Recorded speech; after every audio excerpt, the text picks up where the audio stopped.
Hello,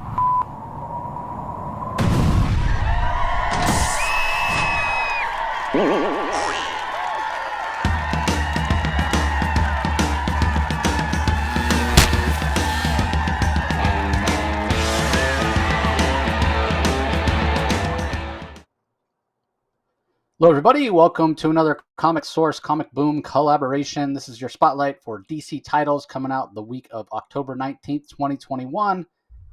Where to start? There's so much news. First of all, we got 15 comics to cover, and that's not even all the books that are coming out today. But also, we had the news last week that dropped about John Kent being bisexual, so Rocky called it right way back in I think the first issue you were saying that might be the case. And I was like, nah, they're not going to do that. They totally did.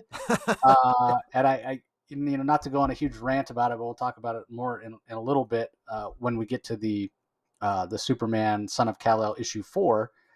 We can dive into the whole bisexual thing a little more. And I'll talk about why it bothers me. And it's not for the reason that you think. But the other thing is that the DC solicits came out for January, and there was tons of info there about a new event for the kind of Wonder Woman corner of the DC universe with this trial of the Wonder Women. We know there's the Peacemaker's getting his own one shot. There's a Justice League versus Legion of Heroes superheroes from Brian Michael Bendis. There's a Batman Begins style comic coming from Chip Zdarsky. That actually has me really excited.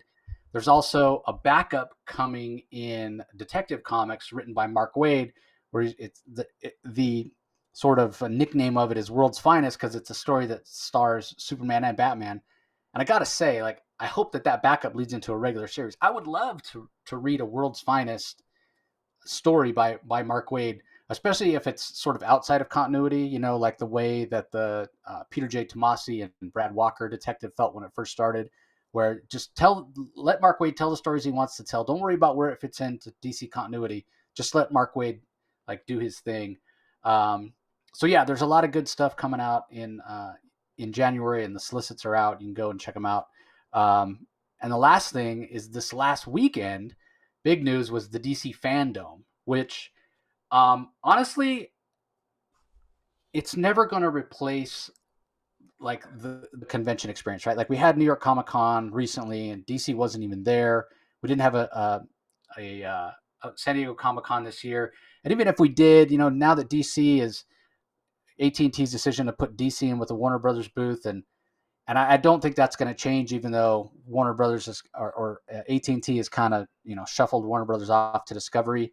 I just think the comics have become so secondary to everything else they do, and it's unfortunate. And to me, that's kind of what Fandome felt like. And I appreciated that, Jim Lee and some others popped on there here or there to try to sort of boost the level of comics and show that, hey, comics are where these things come from. But yeah, I felt like most of the comic news that we've had recently is sort of negative. Like people focus on the negative aspects, like Superman's bisexual, or Jim Lee getting on there and talking about a change to Superman's motto, which that thing changed 10 years ago. So it's like when you do talk about comics, it's a bunch of people complaining or people just being silent. But anyway, we're going to run through real fast all the announcements, starting with the first big thing they had on Fandome was Black Adam. It wasn't really a trailer, but it was like a sneak peek. It didn't really do much for me. I didn't feel like I got enough to know. Like it sort of looked cool, but I've said this before. I love Dwayne Johnson. I think he's an incredible actor. I think he seems very personable and very kind of socially aware. But to me, I don't know. Black Adam's always been like a very svelte character. Like he's so much thinner and longer and more angular than Shazam. yeah. And so I don't know. It just doesn't. And he may do a fantastic job. I don't know, but.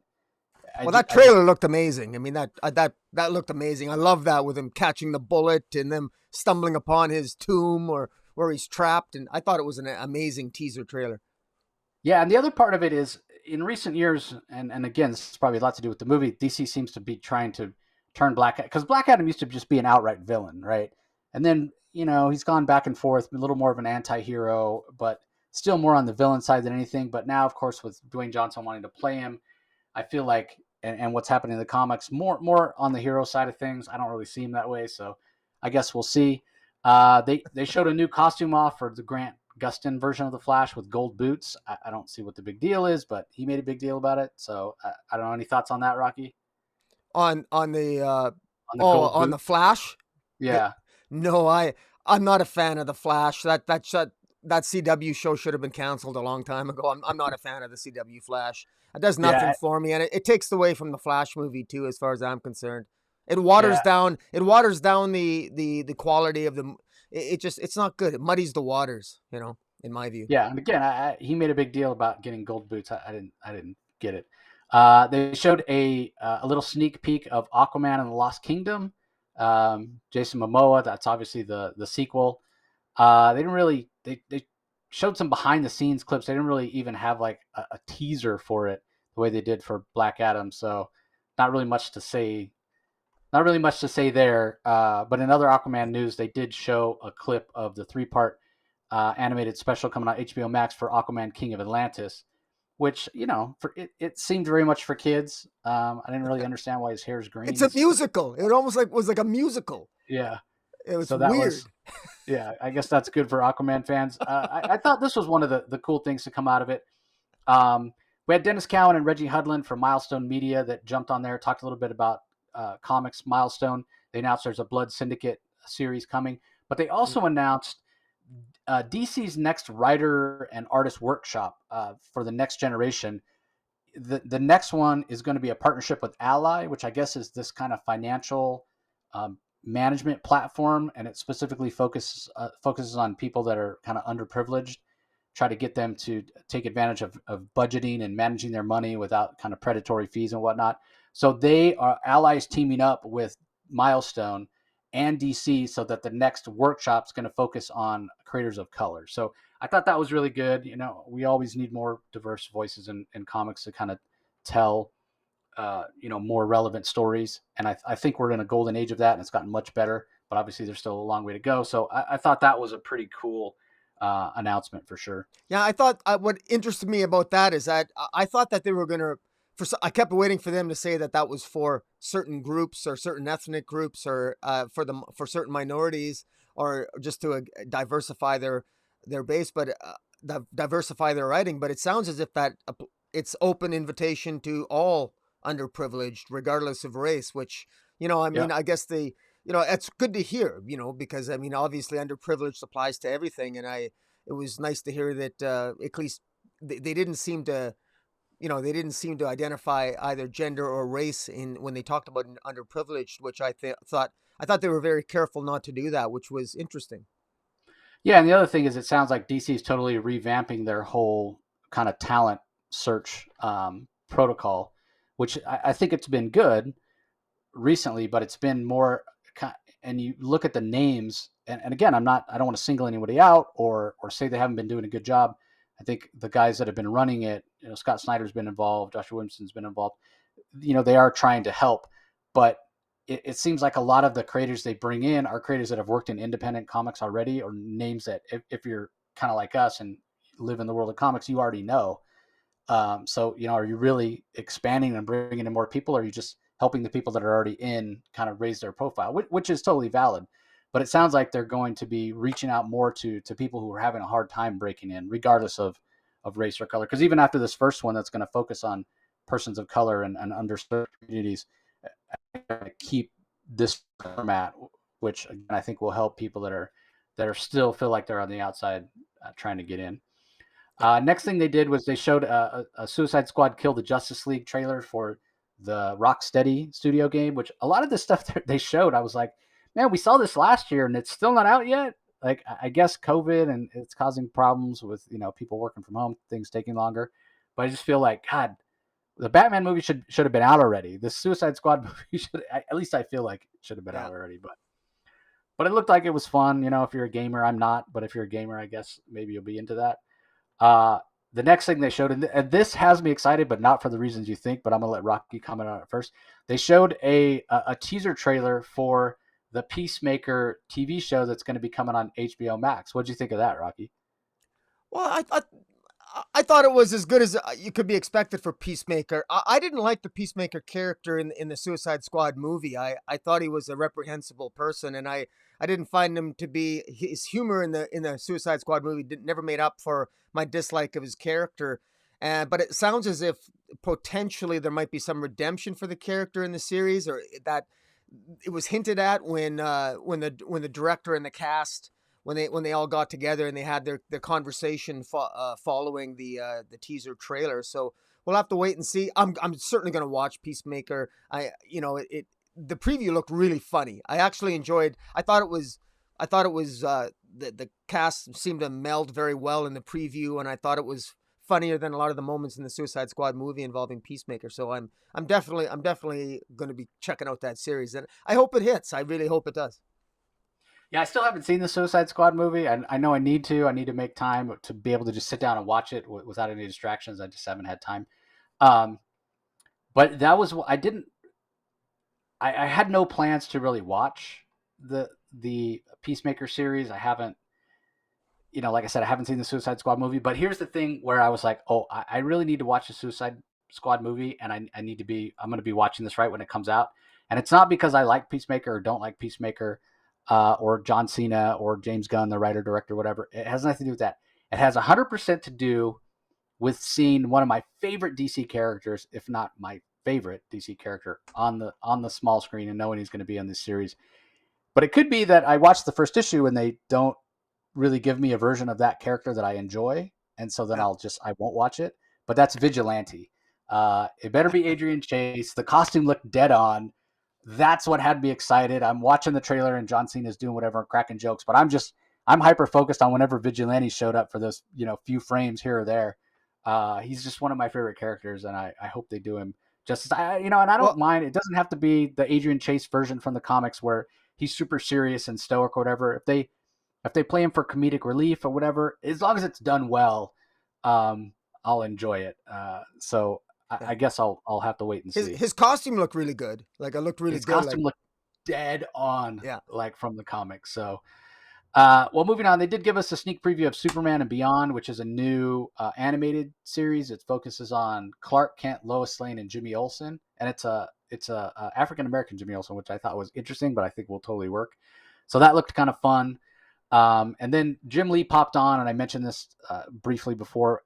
He said he specifically announced there's a new motto for Superman. Instead of truth, justice, and the American way, it's now truth, justice, and a better tomorrow. I thought this was a big misstep from DC to come on there and talk about what's going on in the current Superman comic. That was fine, but for Jim Lee to come on there and say, "Hey, this is the new motto for Superman." Again, I just thought it was a total. It wasn't necessary to do that. All you're doing is feeding the trolls and giving power to people who won't be named that go on to make rage-inducing YouTube videos and want to rant and rave about things.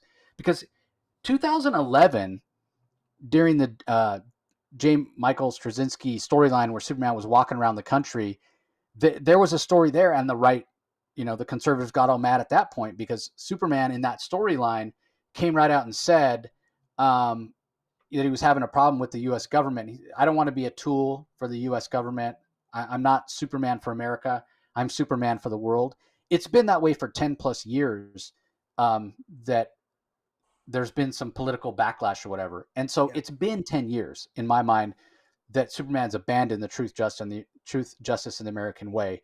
At least in the comics. Maybe it hasn't been clear to people in other media, but so what? That doesn't matter whether it's clear to them or not, whether they got the message or not. Just tell the stories you need to tell without being overtly kind of xenophobic or nationalistic or whatever label you want to put on it.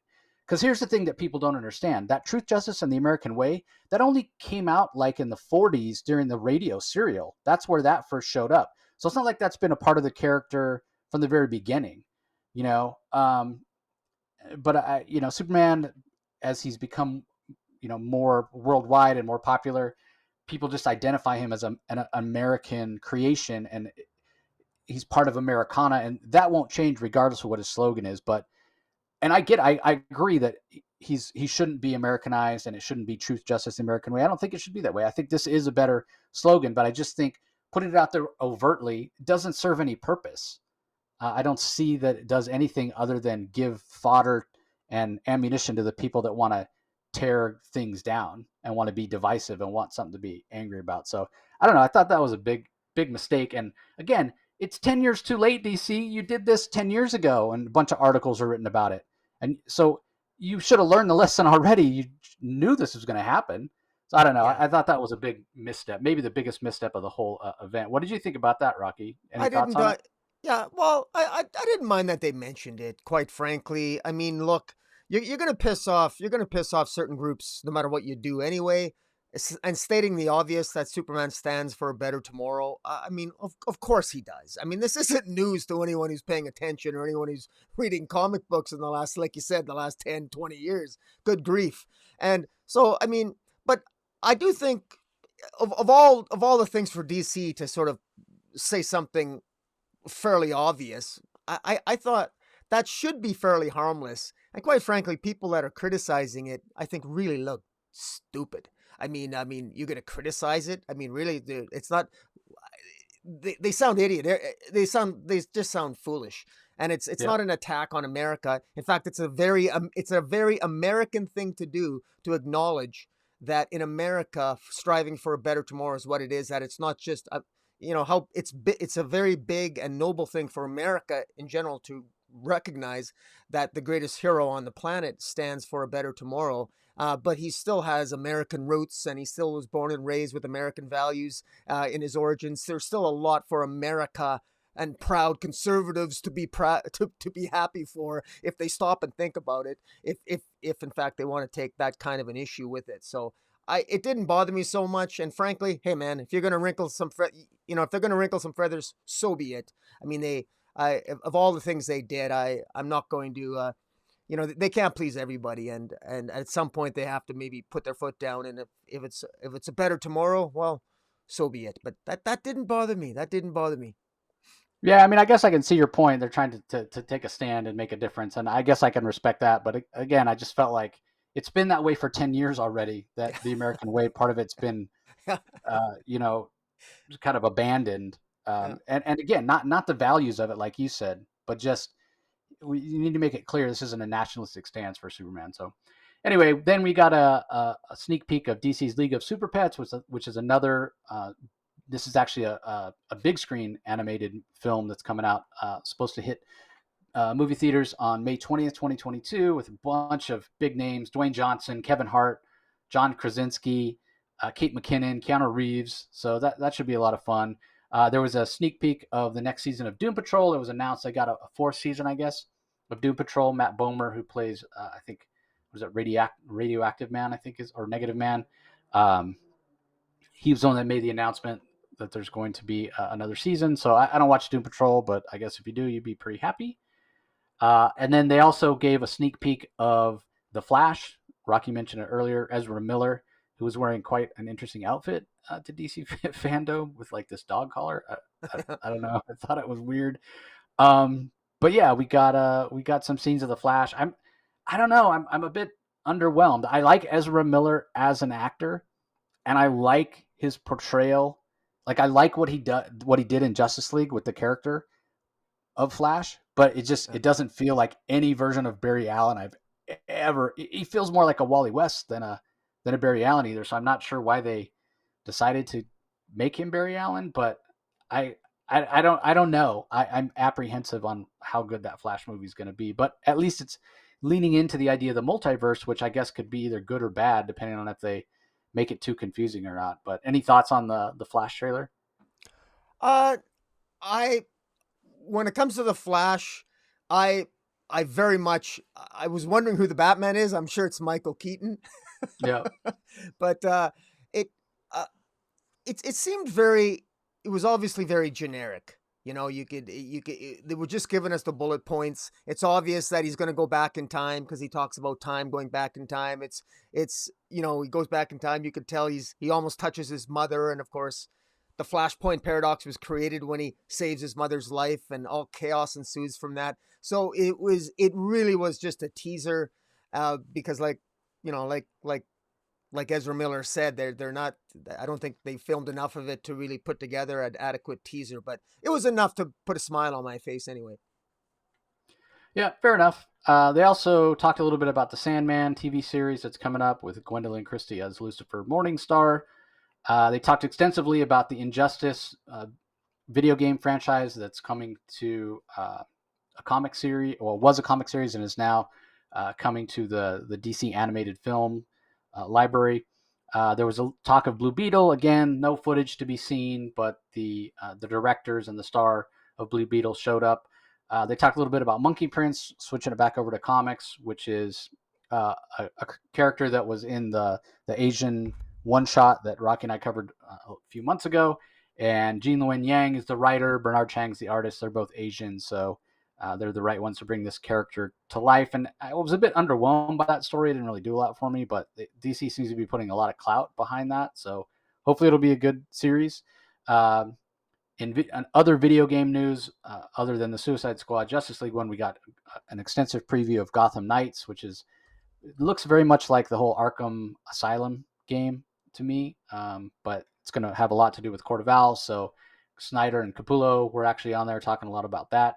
Then we saw a sneak peek for Batwoman, the third season. I'd never watched any Batwoman. I guess she has some villain called Alice, and now this season she's teaming up with Alice. I thought that the trailer was terrible, to be honest with you. I don't watch it, and I was like, watching this trailer, why would anyone watch this? I didn't like it at all. Even Batwing couldn't save it for me.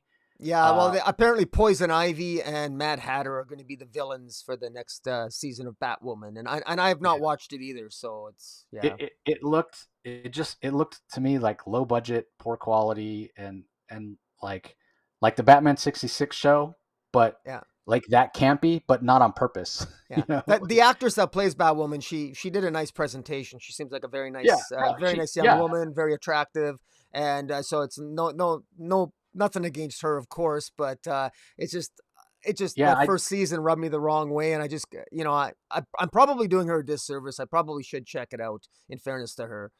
yeah. I mean, I don't know if the show is like that, the same tone as the trailer, but it was the tone. It wasn't the acting of anybody. It was the tone of the trailer. It just didn't. I don't know. It just seemed bad. I don't know what other way to put it. We also got a preview for another DC animated feature that's coming up soon, Catwoman Hunted. That looked pretty solid. Great looking animation, and it seemed like it was capturing the feel of Catwoman very, very well. Yes, very much so. Uh, Yeah, look, yeah, that looked fantastic. I'm very much looking forward. Kind of an anime feel to the style of the cartoon, which I find interesting because I normally am not a big fan of anime style, but there was I sort of like the slightly different animated approach with the Catwoman animated. It looks very interesting. yeah, it definitely looked high quality. We got a sneak peek of the seventh season of DC Legends of Tomorrow, again, a show that I haven't watched, so check out the trailer if you're so inclined. They talk a little bit about Batman Unburied, which is an original narrative podcast. It's produced by David S. Goyer, so right there, that's enough for me to know I don't need to pay any attention to it because he's probably going to screw something up. But it has a pretty star-studded cast, and if you're into the whole, I mean, I just assume listen to an audiobook, but I don't know, these narrative podcasts seem to be taking off, and to me, that's just call it an audiobook. That's basically what it is. You're telling an audio story. It's so interesting, right? Like it's Yeah. like we're traveling back in time. Now we're getting radio drama, but they're not radio. They're on podcasts instead. Like the old school Little Orphan Annie or Dick Tracy or Yeah. Lone Ranger or whatever. It's kind of funny. We got a little sneak peek of the Batgirl movie, which that looks pretty interesting. No footage yet. Again, they're not far enough in the production, but we got to see the actress who's playing Batgirl, Leslie Grace, along with the writer Christina Hudson and the directors. So they talked about bringing Barbara Gordon to life. That's exciting. Titans, another announcement for season 4. So if you're a fan of that show, it's coming back. And then Harley Quinn showed up. Kaylee Cuoco, I think is her name, or Kuko. I don't know if I'm saying that right or not. Apologies to her. But she does a great job as Harley Quinn's voice. I'm not a Harley Quinn fan, so I've never watched the animated show on HBO Max. But from everything I've heard, it's very true to kind of the tone that Jimmy Palmiotti and Amanda Connor had, except they get to go even farther because it's like R rated. So, but I think she does a fantastic job. She sounds very much like what I would think Harley would sound like in my head. but not so far down that path of that Brooklyn accent that gets kind of annoying.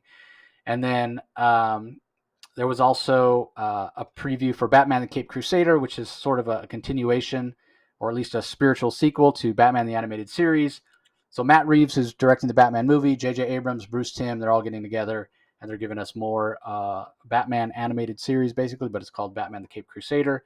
Todd McFarlane popped by, talked a little bit about the new deal McFarlane Toys has to continue the Batman Black and White statue series, and a bunch of other great Batman. It's all Batman, it's DC. It's all Batman toys that are coming out.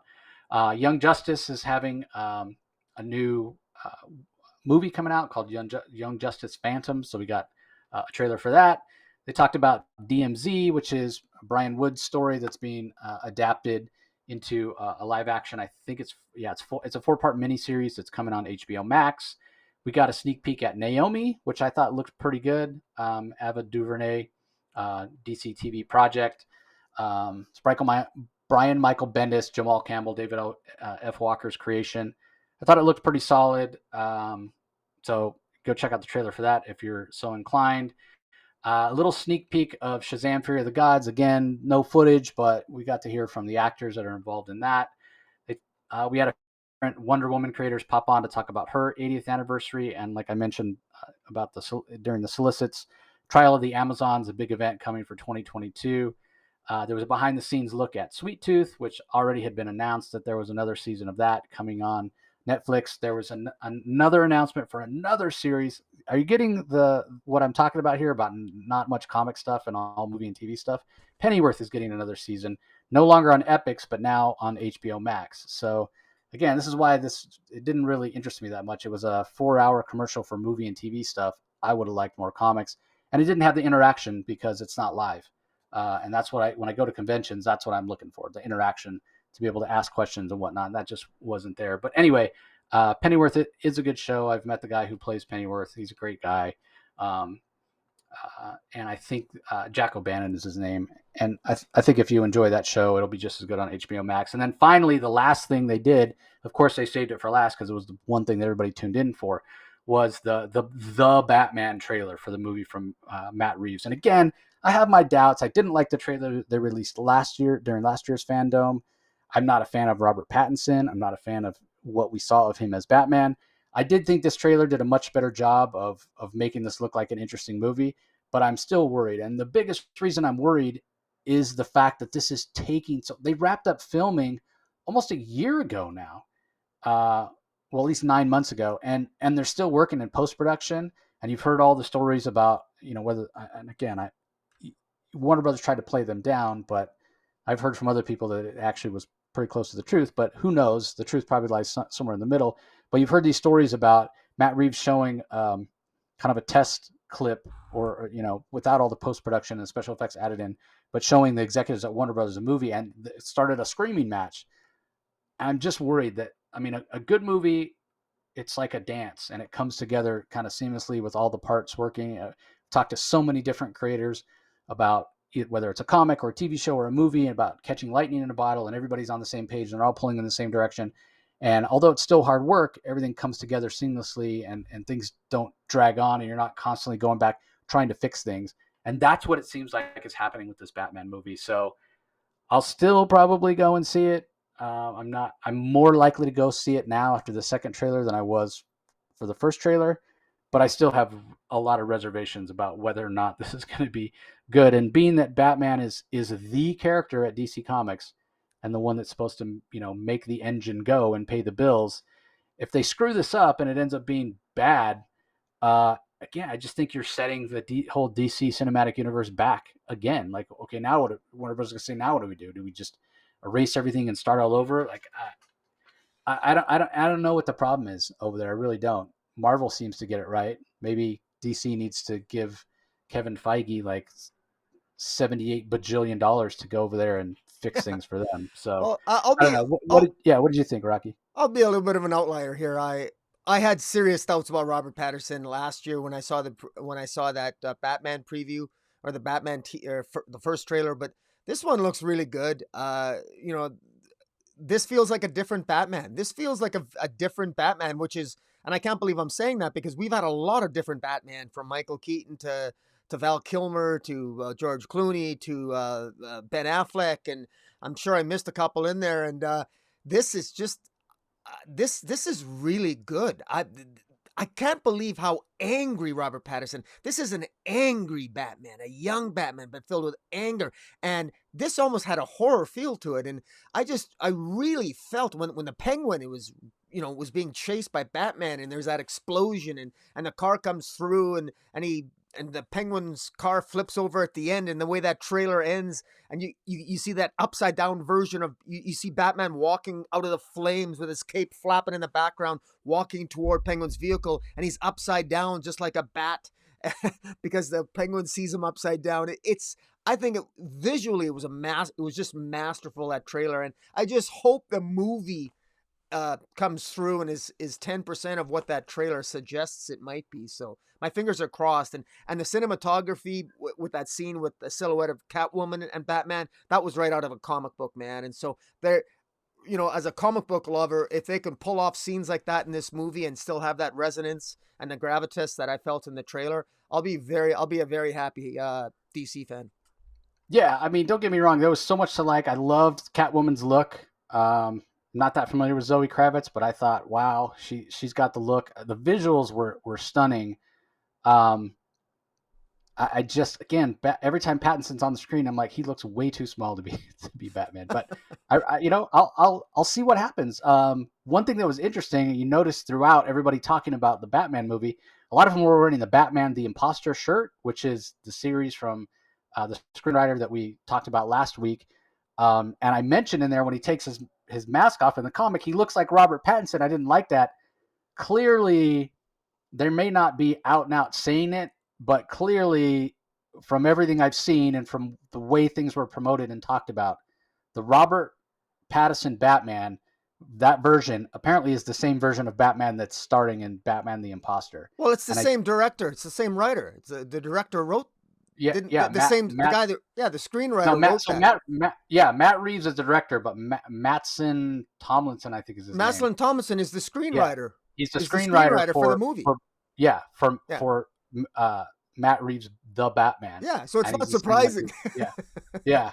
So, if it's going to have that same tone that Batman the Imposter did, I guess, and I hope I'm wrong. I hope Robert Pattinson blows me away and I'm, sitting here 6 months from now or however long it is after I see the movie with my foot in my mouth going, oh, Robert Pattinson's my favorite Batman ever. I don't think that'll happen because Ben Affleck as Batman still exists. But I don't know. I guess we'll see. Anyway, that's all the DC Fandome news. There's plenty of articles out there. There's plenty of trailers on YouTube you can go and check out if you want to see more.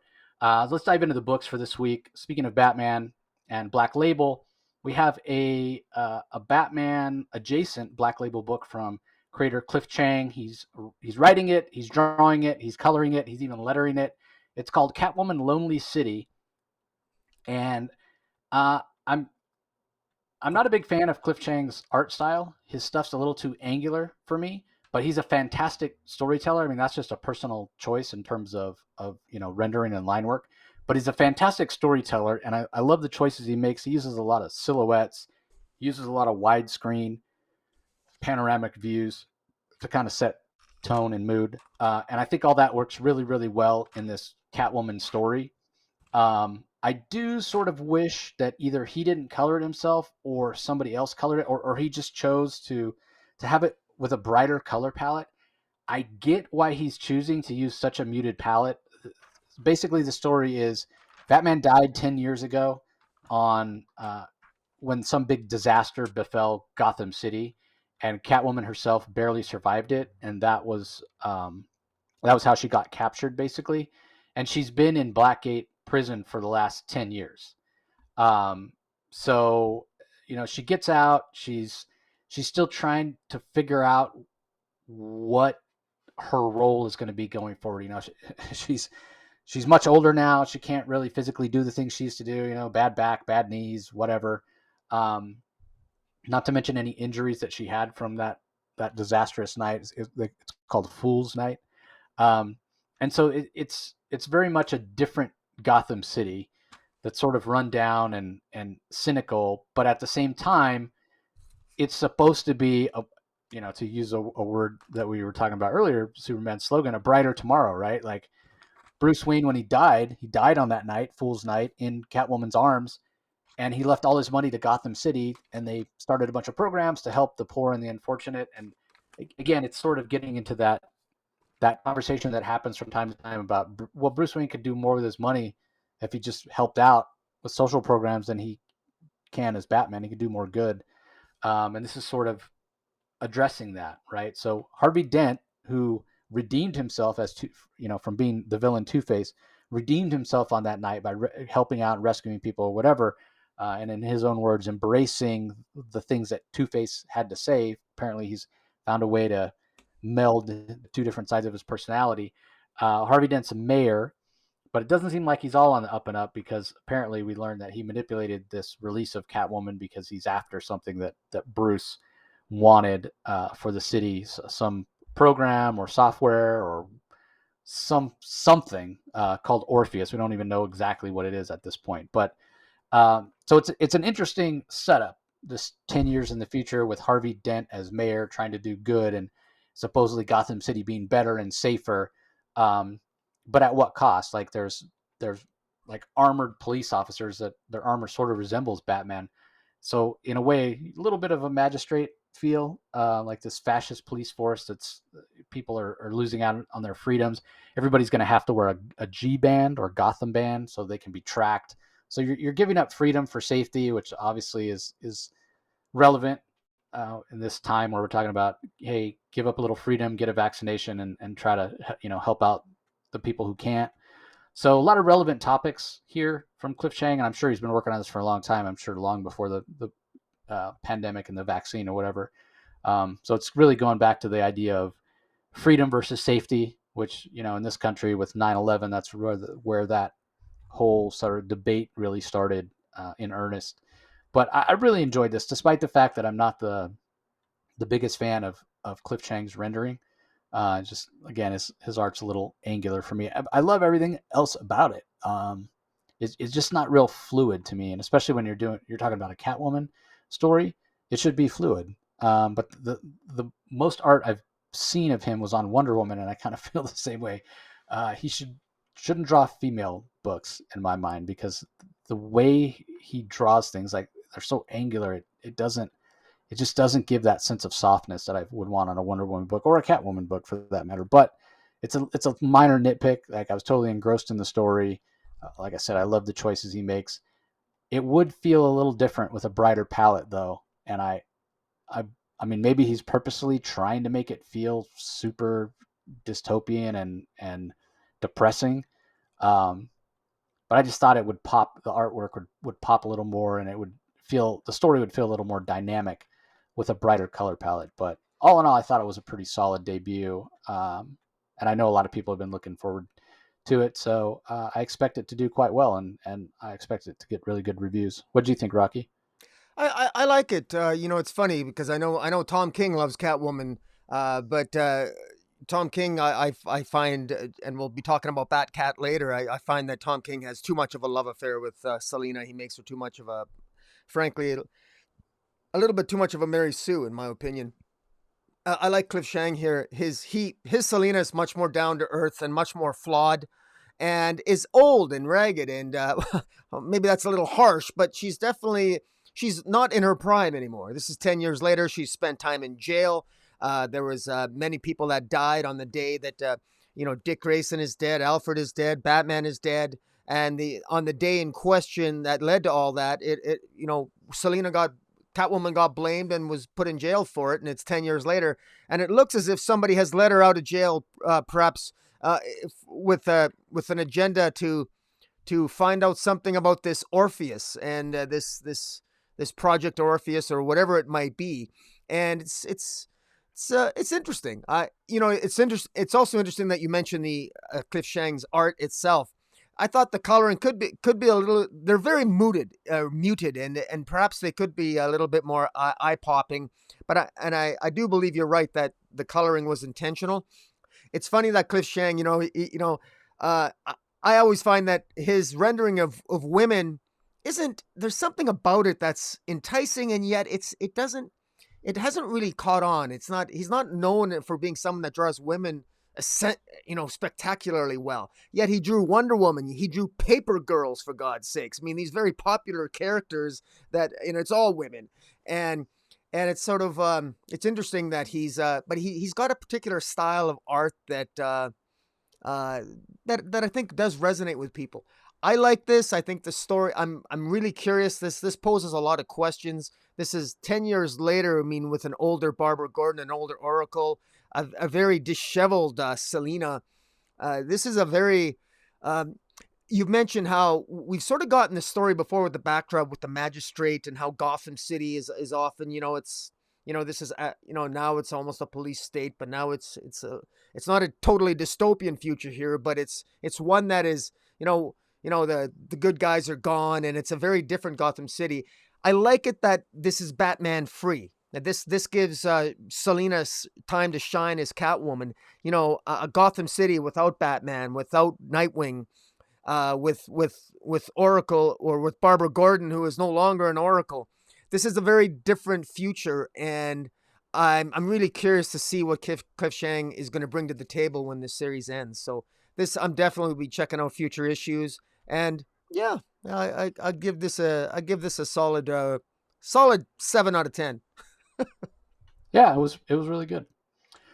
All right, up next we're going to talk about Black Manta. This is part 2 of, I think is it 5 or 6 issue? 2 of 6. Another miniseries. Chuck Brown is the writer. Valentine Delandro is the artist. Marissa Louise does colors. Clayton Cowell on letters. Really interesting here. I feel like for the first time ever, DC is trying to take Black Manta and turn him into an anti-hero or somebody other than just an out villain. I don't know if that's because of the popularity that he achieved from showing up in the Aquaman movie, or what exactly is going on. But talking about those solicits for January, like I was mentioning before, we do know that Brandon Thomas is writing an Aquaman miniseries, which is going to bring back Arthur Curry and obviously Jackson Hyde.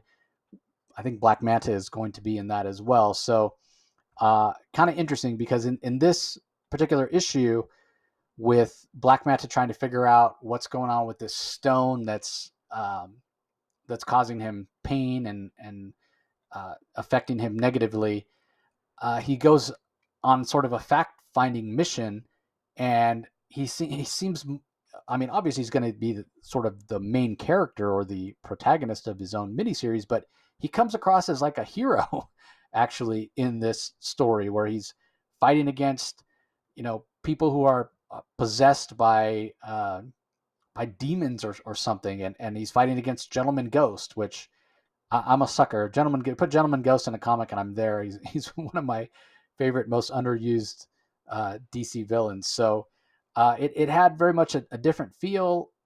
It felt like a transitional issue. And I'm still sort of struggling a little bit with what I talked about in the first issue.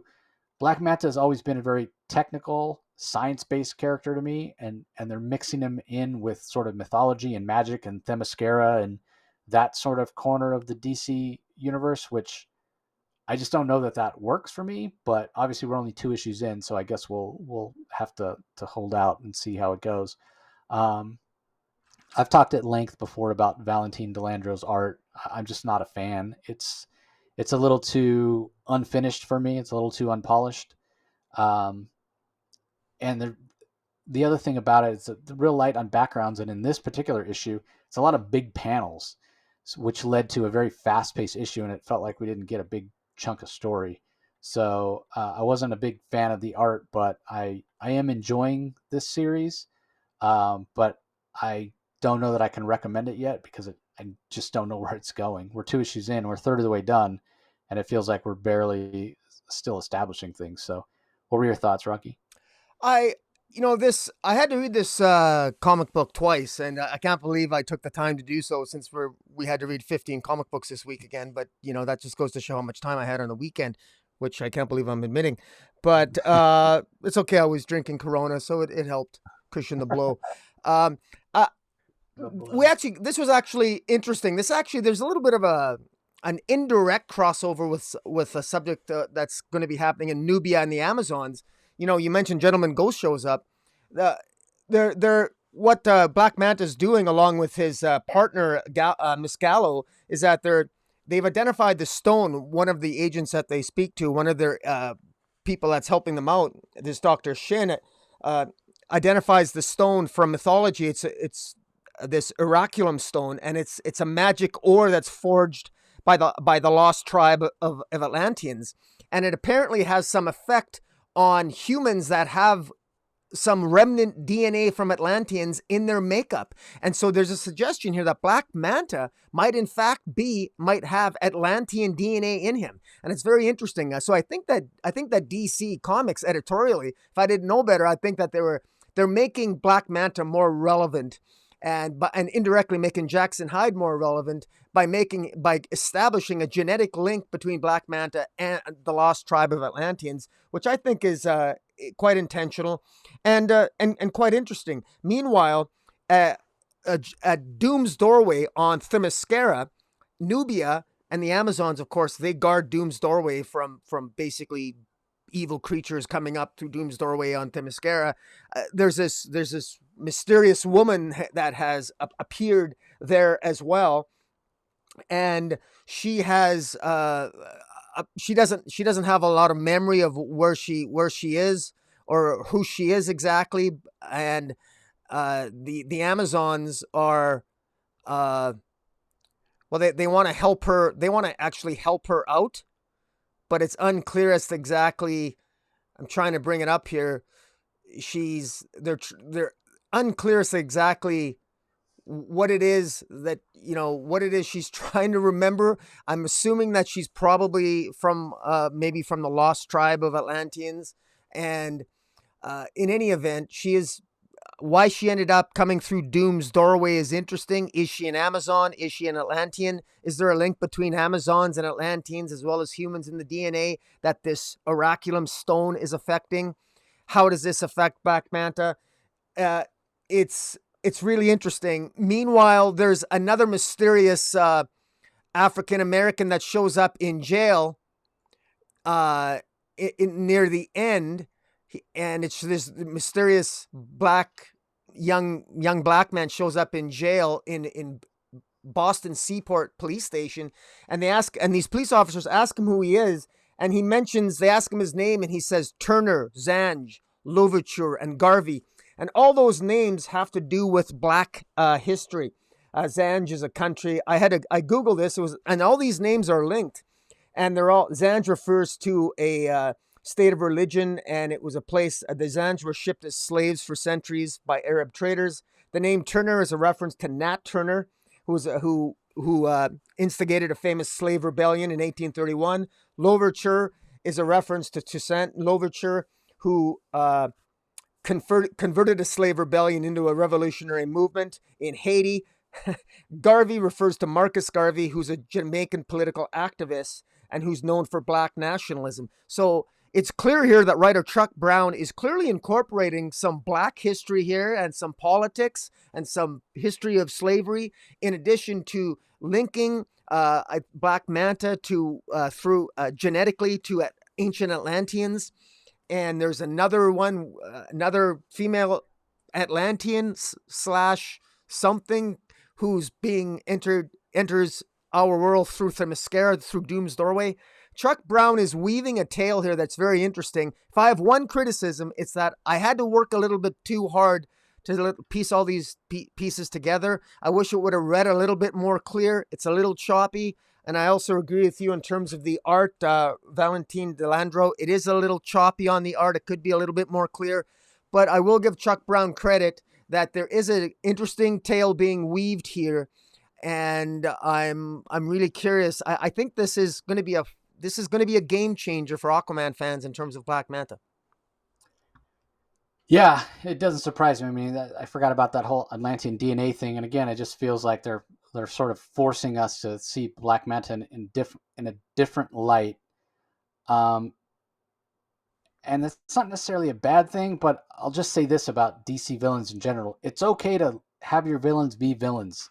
Not everybody needs to be turned into a hero or an anti-villain. I mean, Harley Yeah. Quinn, Poison Ivy, Lex Luthor, like, it just goes on and on and on and on about these villains that they turn into heroes, even if it's for a short period of time. Black Manta was always one of those that he was unrepentantly a bad guy, and I was totally fine with that. Love Black Manta, fan of his. I just don't know that we need to go down that path with Black Manta, but whatever. I mean, if you're a creator and you're a huge fan, you're going to make him the hero of the story you're going to tell. So I guess we'll see. Next up, we have Batman Catwoman number 8. We wish you a Merry Christmas, which so I was getting ready for the recording tonight, and I'm pulling up the credits page, and it's this picture of the kind of the mansion with almost like a an advent calendar kind of thing with all the different names. Silent Night, Upon the Housetop, God Rest You Merry Gentlemen. All the chapters names are names of Christmas songs, and my wife's like, "Oh, you reading a Christmas comic?" I was like, "You know what? Sort of, kind of, because it's set, during the Yuletide season, except it's a 12-issue series, so it's actually going to take the whole year, and then because of delays with the art, it's actually taking more than a year. So it sort of loses that holiday feel, but maybe it'll wrap up in time for Christmas. Well, we know it's not going to, but anyway, it's written by Tom King. Liam Sharpe handles the art and colors on this. Clayton Cowell does the letters. Um, Again, the art's fantastic. I love the fact they're bringing Liam in to help Clay Mann out a little bit. It's a little bit of a different feel, but it really works for me. And I do feel like although we still have 3 separate storylines, they're starting like we've had enough of each of the different timelines that they're starting to make sense to me. But I'm going to sound like a broken record here, but I still don't think it's going to work as well as it's going to work when it's all said and done, and I can read all 12 issues in one sitting. Then it'll make a heck of a lot more sense. And even as I'm reading these and I'm thinking, okay, I'm starting to understand what's going on in each of the 3 timelines, I was thinking to myself, when I do go back and reread this all in one sitting, I wonder if it might behoove me to read all of one storyline, all of the second storyline, then all of the third storyline, like in the actual order, in chronological order, as opposed to reading that as it jumps around Yeah. all the time. But it does feel like we're finally getting somewhere. I still don't know where that destination is, but at least it feels like it's getting close. As to in contrast to what was happening before, where I just felt lost all the time. So my opinion on this title still hasn't changed. Love the Liam Sharpe art, and it's going to be read much better as a complete series as opposed to a monthly. I think this just doesn't work as a monthly. So, Well, what are your thoughts, Rocky? I don't know. I have my doubts that it's going to read better for me because I have and I've said this before, man. I've been loving Tom King's DC output right now, except for Batcat. I've been loving his strange adventures that just wrapped up. His Rorschach wrapped up. That was great. And we've been enjoying his Supergirl World of Tomorrow. This here is one where I just try as I might. I remain frustrated, and I guess I'll just say that it's not working for me. Now, having said that, this particular issue here, I don't understand how he's writing Catwoman. I don't understand this Catwoman. She apparently, an older version of Catwoman in the future kills the Joker. Ostensibly, she kills the Joker in the future because of what Joker did in the past, namely for what the Joker did to Phantasm, to Andrea Beaumont, who is Phantasm from the Batman animated movie, Mask of the Phantasm. And apparently the Joker killed Andrea Beaumont's son. Now, oddly, here in this issue, Catwoman and the Joker end up confronting the adopted family of Andrea Beaumont's. Let me rephrase that. The Phantasm and the Joker get together in the present, and the Joker takes Phantasm, and the Phantasm wants to kill the Joker, and I think the Joker says to Phantasm at some point in the past, "I'll take you to your surviving child. I know where your other daughter is." She ends up and so the Joker takes Phantasm to see her daughter in this issue. Meanwhile, an older Selina Kyle goes to see the Joker in the morgue because Commissioner Dick Grayson got Joker's body after older Selina killed the Joker.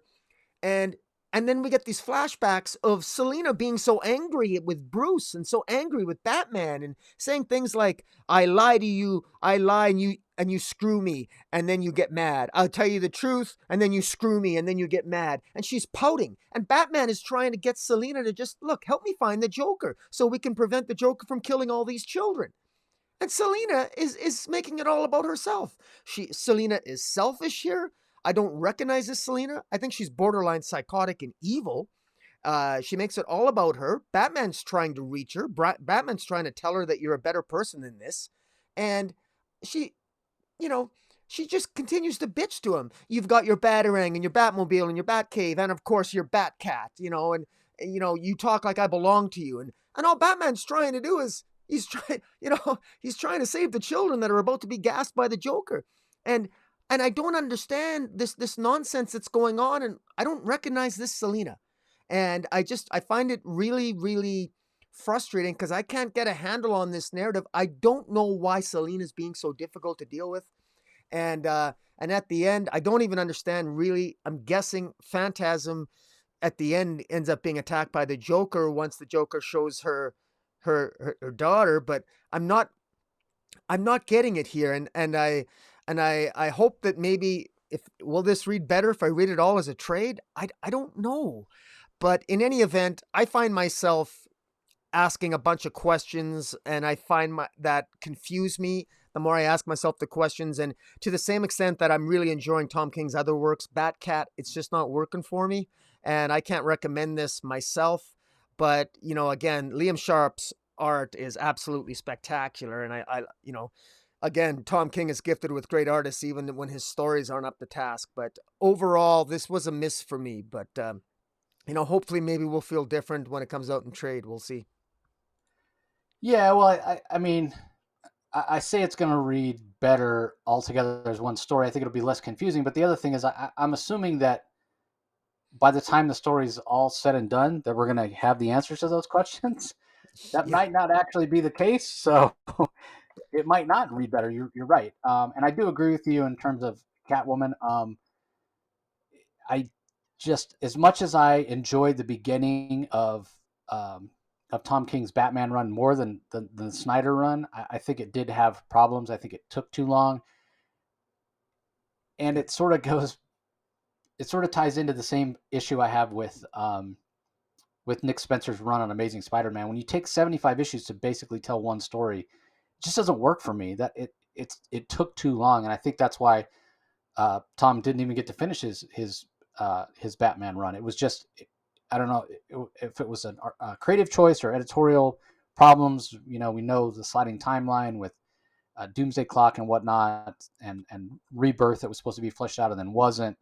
But yeah, I mean, his whole story was a Catwoman Batman love story, and as much as I enjoy Catwoman as a character, I'm not the biggest fan of that relationship, Batman Catwoman. It doesn't, in a way, it doesn't make sense to me. How can you be so obsessed with stopping crime, yet throw that all out the window for like sexual urges, physical attraction to somebody? It's never made that much sense to me. And obviously it's at the heart of, Tom King's run. So I was almost like his run despite that. Yeah. And yeah, I agree. Like I feel the same way, similarly about Catwoman as you do about the Joker. Less is more. And the fact that she's omnipresent these days in multiple books, in Batman books, in her own title, in this Batman Catwoman. It's like, give me a chance to miss her, Like my favorite Catwoman stuff is the stuff back in the early 80s where she'd show up, she'd be planning a crime, someone would go on, she'd be there 5 or 6 issues, and she'd disappear for a year or, a year and a half.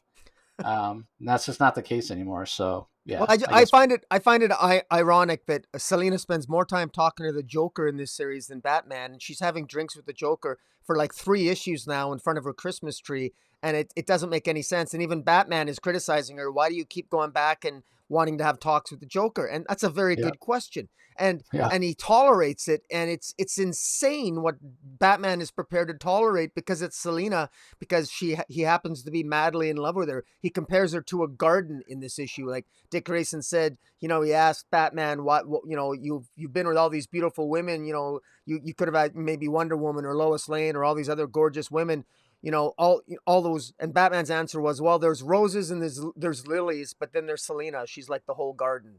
And so, I mean, Batman, clearly Tom King's Batman loves Catwoman, but to the point where he lets her get away with just a ridiculous amount of crazy things that it just don't resonate well with me. And that's one of the reasons why I don't know if multiple readings for me are going to make me appreciate his interpretation of Selina. But Yeah, that's a fair point. All right, we're not done with Batman yet because it's DC. We have Batman versus Bigby, A Wolf in Gotham, Chapter 2, Blow the House Down, from writer and creator of Fables, Bill Willingham. Brian Level handles the art. Jay Lysing does the inks, Lee Luffridge on colors, and Steve Wands on letters. It really became clear to me in this issue that if you have read Fables, if you understand the Fables world, that you'll get a lot more out of this series, because I have a feeling that the tone of the entire story, it probably is very similar to the tone of Fables. I haven't read any Fables. I don't, only know what Monday means because Rocky told me. So it's still, even though I don't have any familiarity with Fables, it's still an interesting story. I do like the Brian Level art. It's a little bit stylized, and I think it works. It reminds me a little bit of kind of a throwback to an earlier time, like Newsboy Legion type stuff. When we see Dick Grayson training this sort of league or gang of Robins, was pretty good. And then there's some humorous lines here and there. So overall, I'm enjoying this, but I do feel like I'm sort of an outsider reading this. I'm not up on the in jokes, and that's okay. I don't really have that much desire to read Fables, so I'm perfectly fine knowing this isn't for me in terms of being the exact target audience for it. And if I was willing to go and read Fables, I'd probably get a lot more out of it. yeah.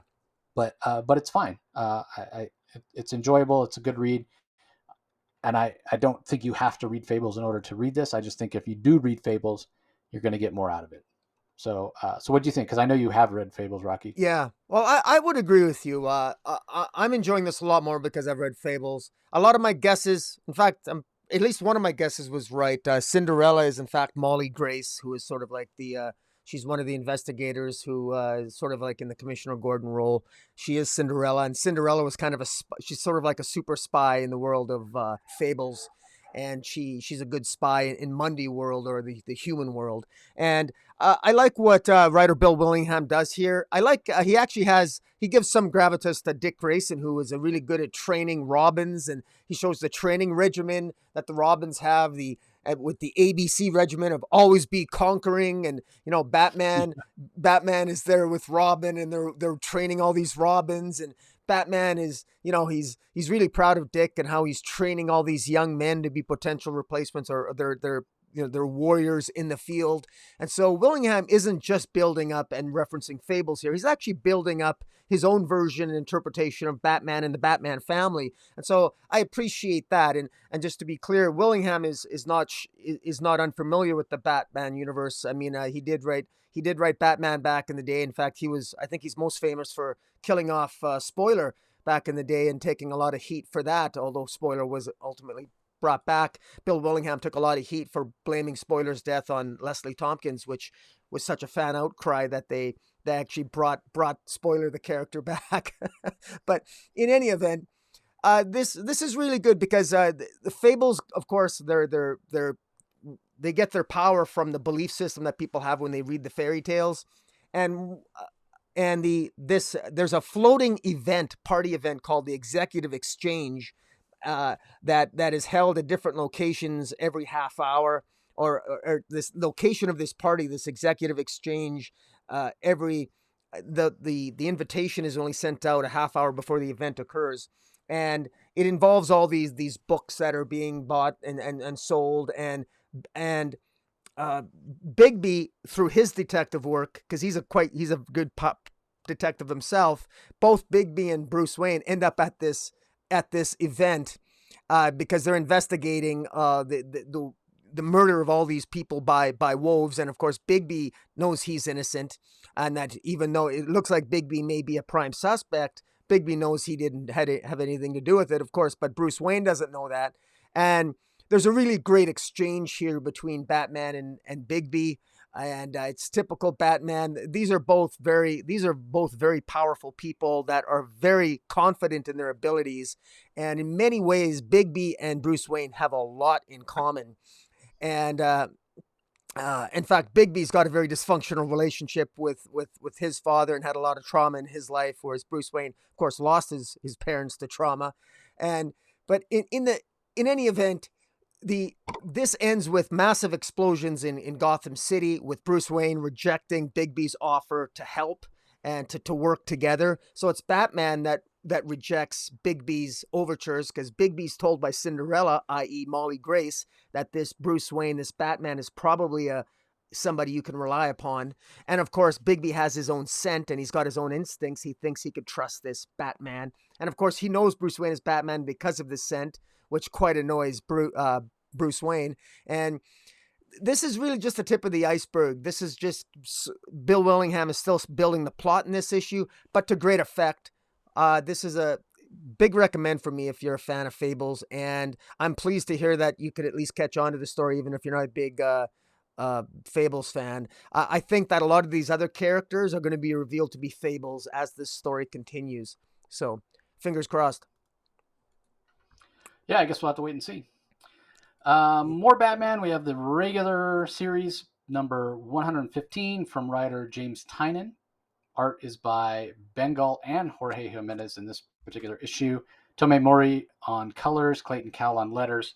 It's part 4 of Fear State story that's going on. I quite enjoyed this issue because I love the interaction between Miracle Molly and Batman. The more I read of Miracle Molly, the more I enjoy her as a character. Um, I will say that despite me feeling pretty engaged and interested in what the Fear State story was going to be we were building up to it. Like at first, when I first heard about it, I was like, oh no, I'm not. We just had a giant event with Joker War. Why do we have to have another one, Fear State? And then it was explained that basically Fear State was happening because Joker War. I kind of bought into that. The buildup was good. The setup was good. The foundation was good. I thought I was going to be interested. And now that we're actually in Fear State, the problem I'm having is it feels like it's moving along so slowly. Um, it's a big event, right? It's a big Batman event, so it should feel like there's consequences, and it should feel like it's moving along, and it's kind of a runaway train, because that's how the regular books have felt to some extent. And I think you need to ratchet up that sort of pace and feel when you get into a big event, and instead it's slowed down. Things are happening at a slower pace. It's almost borderline boring to me at this point. So it's really not working for me. I don't know. Maybe the event wasn't big enough to really be a line wide event with all the Batman books. So I don't know. For me, it's not really working as a whole. Um, Maybe I'm just sick of the magistrate and Simon Saint, who Simon Saint appears to be increasingly incompetent as the Fear State event rolls on, which makes me really doubt how Future State could have come to be. But I guess we'll see. And there is a Batgirls backup that we'll talk about in a second. But I'll let Rocky comment. Anything to say about the main story, Rocky?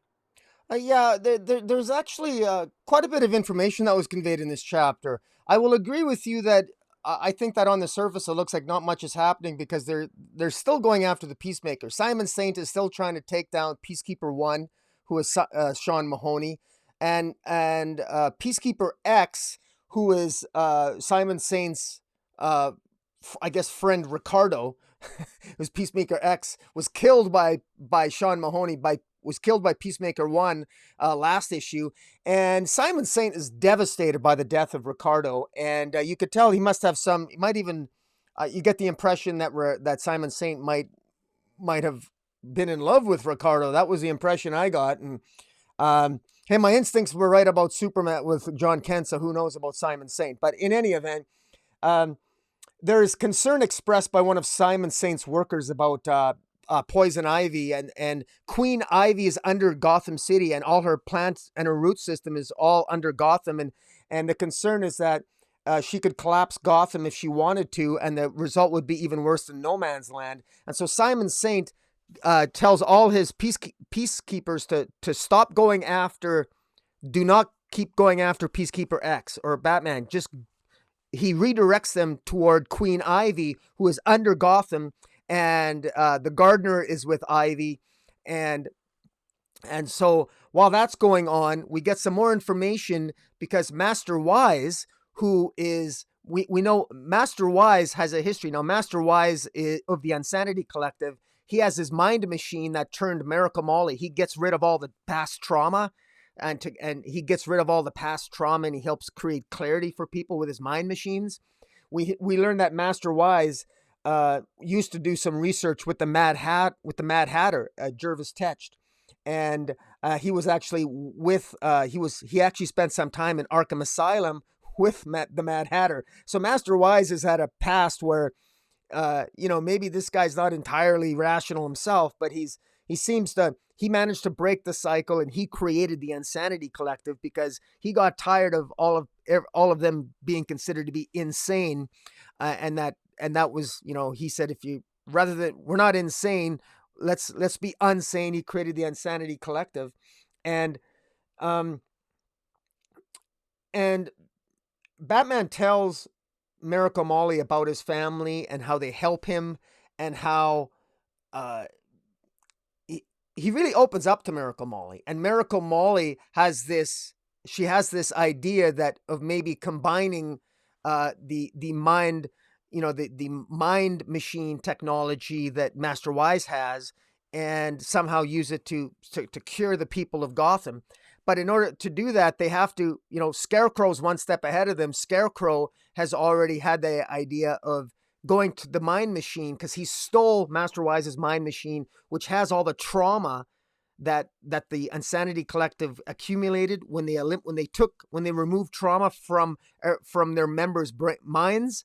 They actually put all the trauma in their AI database, and this trauma that's accumulated has been stolen by Scarecrow, and he wants to release the collective trauma in this massive mind machine on the people of Gotham to sort of put them over the edge. So that's the ultimate threat here.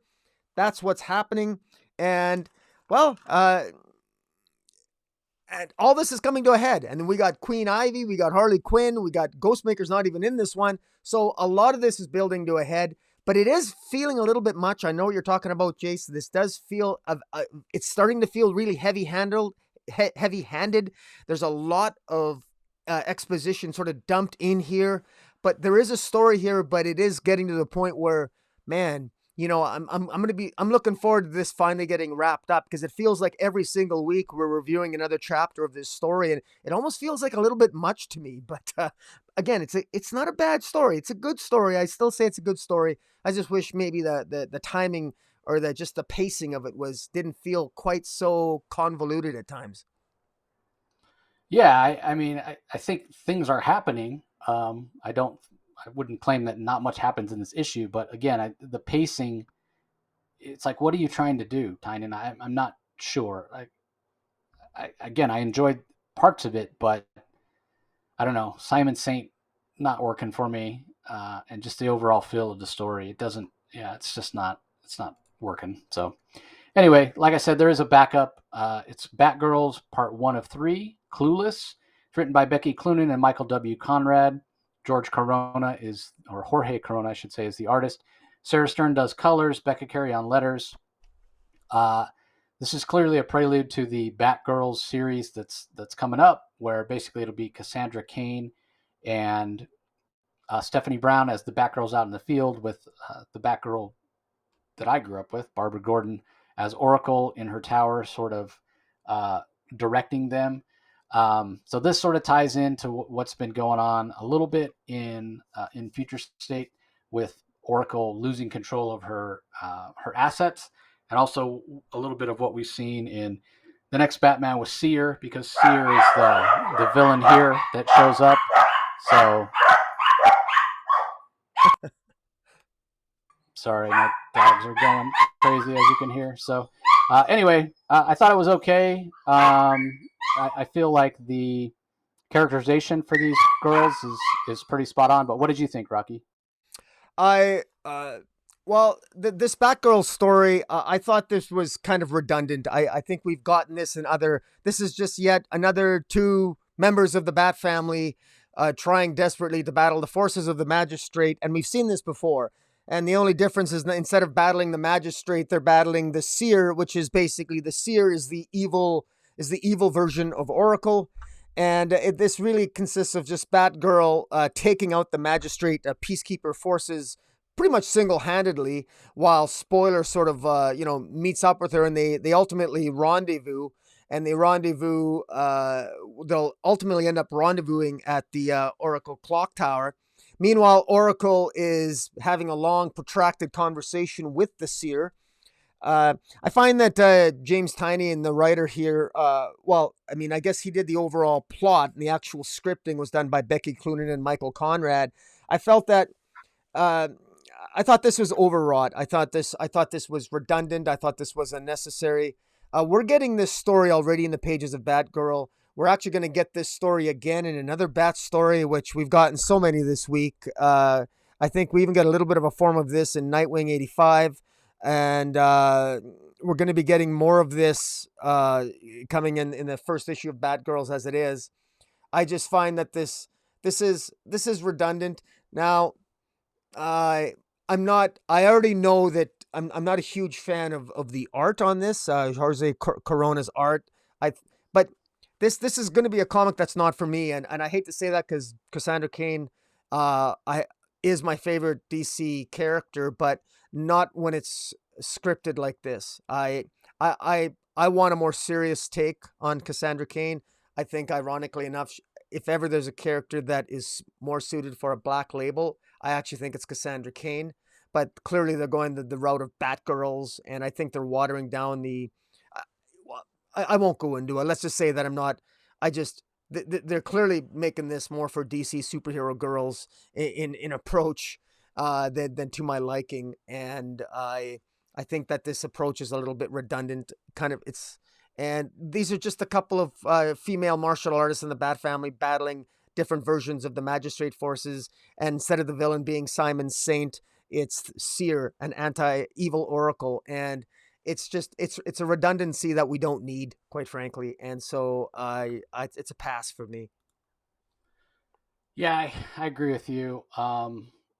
And part of me wonders, do they throw these things out there and the storylines out there in so many different books for the people that aren't reading everything? You know what I mean? Like, we read everything, Yeah. so we're getting this repetitive storytelling, and yeah, it can be sort of frustrating in a way. And I do agree with you about the Jorge Corona art. I like Jorge's art, but he's not a superhero artist.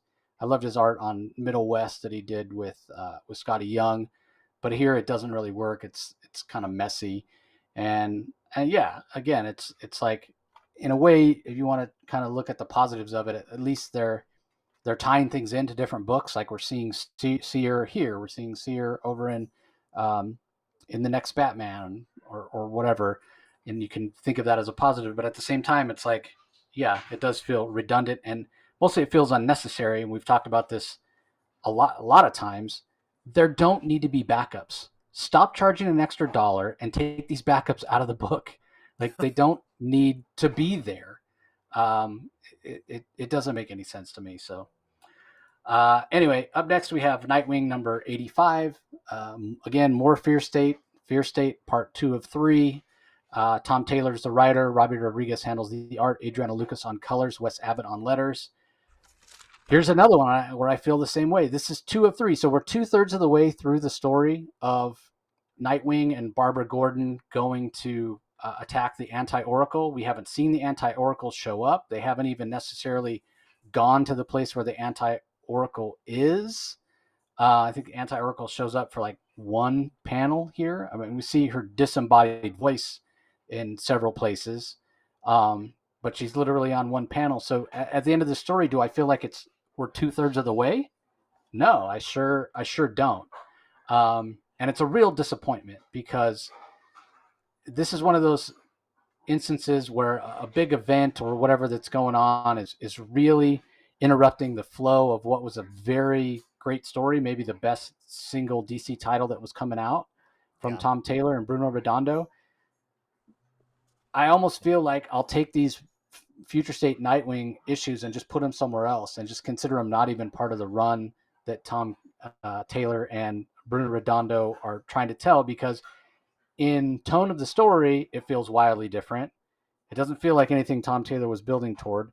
And especially with this art by Robbie Rodriquez, which is really messy and I think choppy. The transitions from panel to panel aren't very good. The backgrounds aren't very good. The body language doesn't really work for me. I don't care for this new costume that Barbara Gordon has on.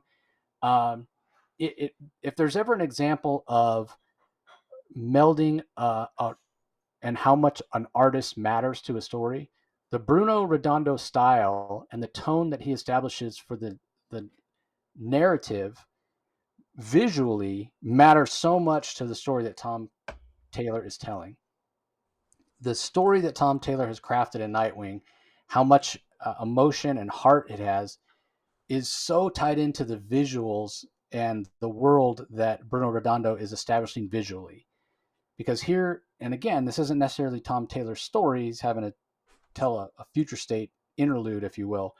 Yeah. But still, it feels, it doesn't feel special. That Nightwing story that Tom Taylor and Bruno Redondo were crafting, it felt like something special. It felt like it was more than the sum of its parts. This just feels like an below average comic to me, but I know it's still Tom Taylor. I know he's still telling as well as he can within the confines of the Spear State crossover, the Nightwing and the Dick Grayson characterization that he's telling when we have Bruno Redondo on art. So how can this feel so below average? And I was willing to give him a pass on part one. I was like, well, part one, it's kind of interrupting the flow of the story he's trying to tell. So I can see why maybe, he's trying to find his footing. But here we are, two-thirds of the way through. And if I didn't know better, I'd say this was a different writer. I mean, obviously it's a different artist, and I think that's part of the problem. But I think I would enjoy this a lot more if Bruno Redondo had drawn this part of it as well, because at least it would have that same feel and it would feel special. And maybe the little interlude in the middle of the story here with Dick and Barbara in much younger days hanging out together would resonate more, and it would have that special emotional feel that that the regular Nightwing series has had so far. But for me, man, this was just a real disappointment. I don't know. Maybe you feel differently, Rocky. What do you think? No, I agree with you. In fact, I think that I wonder if it's intentional. I wonder if Bruno Redondo is just working on Tom Taylor's main storyline in the pages of Nightwing, and that this is Yeah, I'm just sure he is. and that way when they collect the trade, maybe they'll just ignore these two issues or two or three issues, however long this Gotham digression is for Fear State, and that way this won't form part of the first Nightwing trade, because this will form part of a Fear State trade or something when they collect that. I don't know. That's what I'm thinking. Now, I will say one thing. This does actually feel like a Tom Taylor story to me, only because it's Dick and Babs. I mean, look, man, they Barbara Gordon, clearly there's a flashback here. This story can be summed up very, very succinctly. This is just Barbara Gordon as Batgirl, asking Dick Grayson to help come along and destroy all her servers because the anti-Oracle, this seer, this evil Oracle, has taken over her network. So she wants to destroy all of her backup systems, and they end up going to the second Oracle station to destroy the backup. And ultimately they do, but while they're doing that, and while they're rushing to that location where that second server is, they fight Magistrate's forces and also the Sears forces that are imitating the Magistrate's forces. And meanwhile, there's flashbacks to when Barbara and Dick were young. And at one point, there's a mixture of fear gas that the Seer uses when they get into when they infiltrate the second server base. Batgirl hallucinates that Dick Grayson gets shot in the head again. So I thought we were going to get Rick Grayson again. But fortunately, we avoided Rick Grayson, and it was just an illusion. Tim Drake shows up just as Barbara Gordon. Babs is so relieved that Dick is okay that she gives him a big kiss. And there's, again, one thing that Tom Taylor is very good at. He's good at catering to Batgirl and Nightwing shippers. And if you're a fan of Nightwing and Barbara Gordon, you're going to like this issue, even if you're not a fan of Robbie Rodriguez's stylistic art. And I'm not. The art is lacking here, but it does on the page that matters. You can, there's some, there's some emotion there. And Tim Drake, there's some humor there when he says, "Oh, finally," when he sees Barbara and Nightwing kiss. And again, this is very much a filler for the, not, I don't really care about Seer myself, this evil Oracle. It seems like very convenient. I mean, how many times has Oracle's network been ripped apart and torn down? How many times? I mean, it's nonsense already. We're not sure who this anti-Oracle is, but whoever she is, she's stationed in Skybase 1, which is the magistrate skybase hovering above Gotham. And so ultimately they'll be infiltrating that.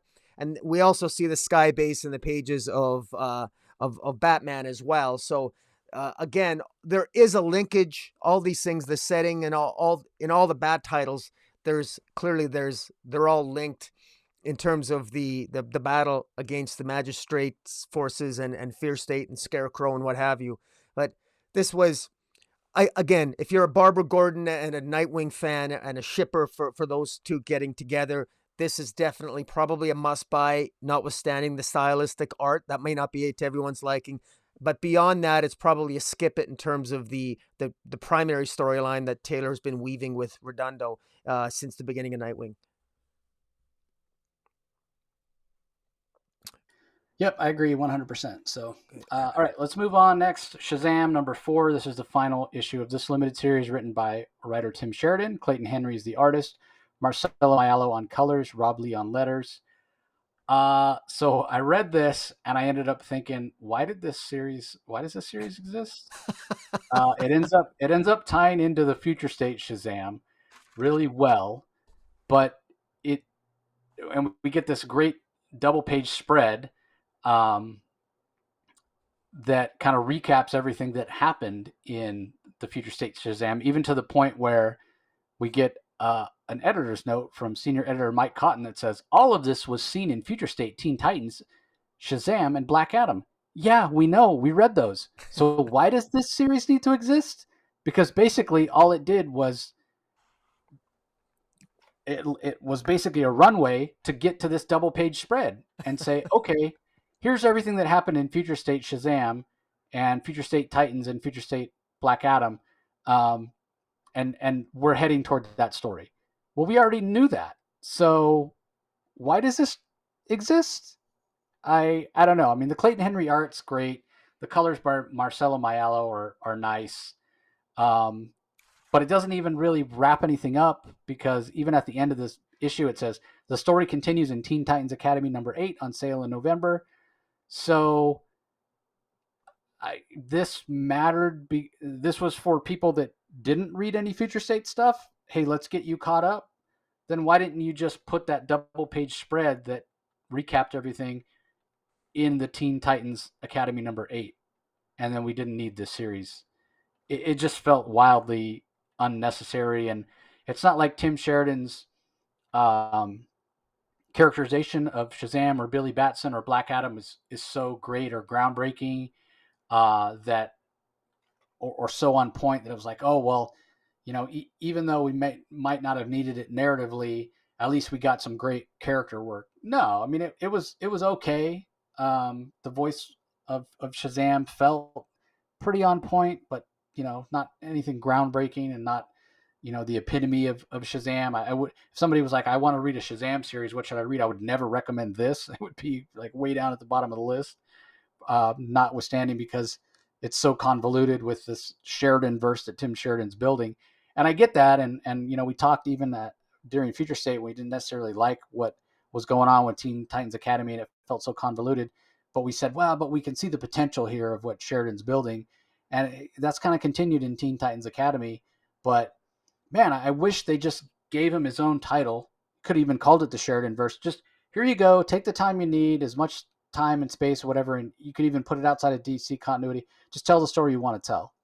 That would have been better than, throwing darts here and getting a chunk of the story there and a chunk of the story here and a chunk of the story there. And then this ends up being just here's a little bit of the story that doesn't sort of tie in because it's Shazam trying to get to the underworld where we see him in Future State. And then eventually he runs into the Future State Black Adam that's been sent back in time. So Future State Black Adam can do a recap over a double-page spread and tell us everything that's been going on in the Sheridan verse. Right? Yeah. I mean, I'm sorry, this just was, you want to talk about redundant and unnecessary. Those are the two words that I would give to this series. Again, great Clay Henry art, great colors, but this whole entire series, and I heard, Sheridan, he's doing Shazam. I was hoping for give me some new information. This is just a recap. That's all it is. So ultimately, a little disappointing. You agree, Rocky, or think I'm wrong? I agree in part. I'm a little bit. I'll disagree with you. Well, I was going to say that I actually I appreciated the recap. And okay, frankly, I think that a lot of people, I questioned how many people were as dedicated as you and I were who actually read all the Future State issues. What are the chances that a random DC reader was familiar with what happened in Future State Teen Titans and Future State Shazam? So sort of like that quick synopsis on that double page, I thought was sort of set the tone, and it was I found it a little helpful for myself. It sort of reminded me. I wouldn't disagree with that, but again, then just throw that 2-page spread at the beginning of Teen Titans Academy number 8. You don't need to give us a 4-issue miniseries for a 2-page spread. Here's what bothered me the most, and maybe this is a nitpick, but I don't think it's a nitpick. But that's my ego talking. But I thought, how can this be a different Black Adam? How can we have two Black Adams? I was always wondering, I thought the reason why we ended up with a nicer Black Adam in the pages of Justice League was that it was the Black Adam from the future who came back and has to be nicer because he's got to befriend the Justice League in order to protect the world from the unkindness. But it ends up that that's not Black Adam at all. This is a completely different Black Adam that has come back. This is a younger Black Adam, completely unrelated to the older Black Adam that is on the Bendis' Justice League. So I'm really confused now because I thought he came back, because what's the explanation for Black Adam's change in behavior all of a sudden in Justice League if it wasn't because he's come from the future? So now I'm really kind of baffled because that's what I attribute it to.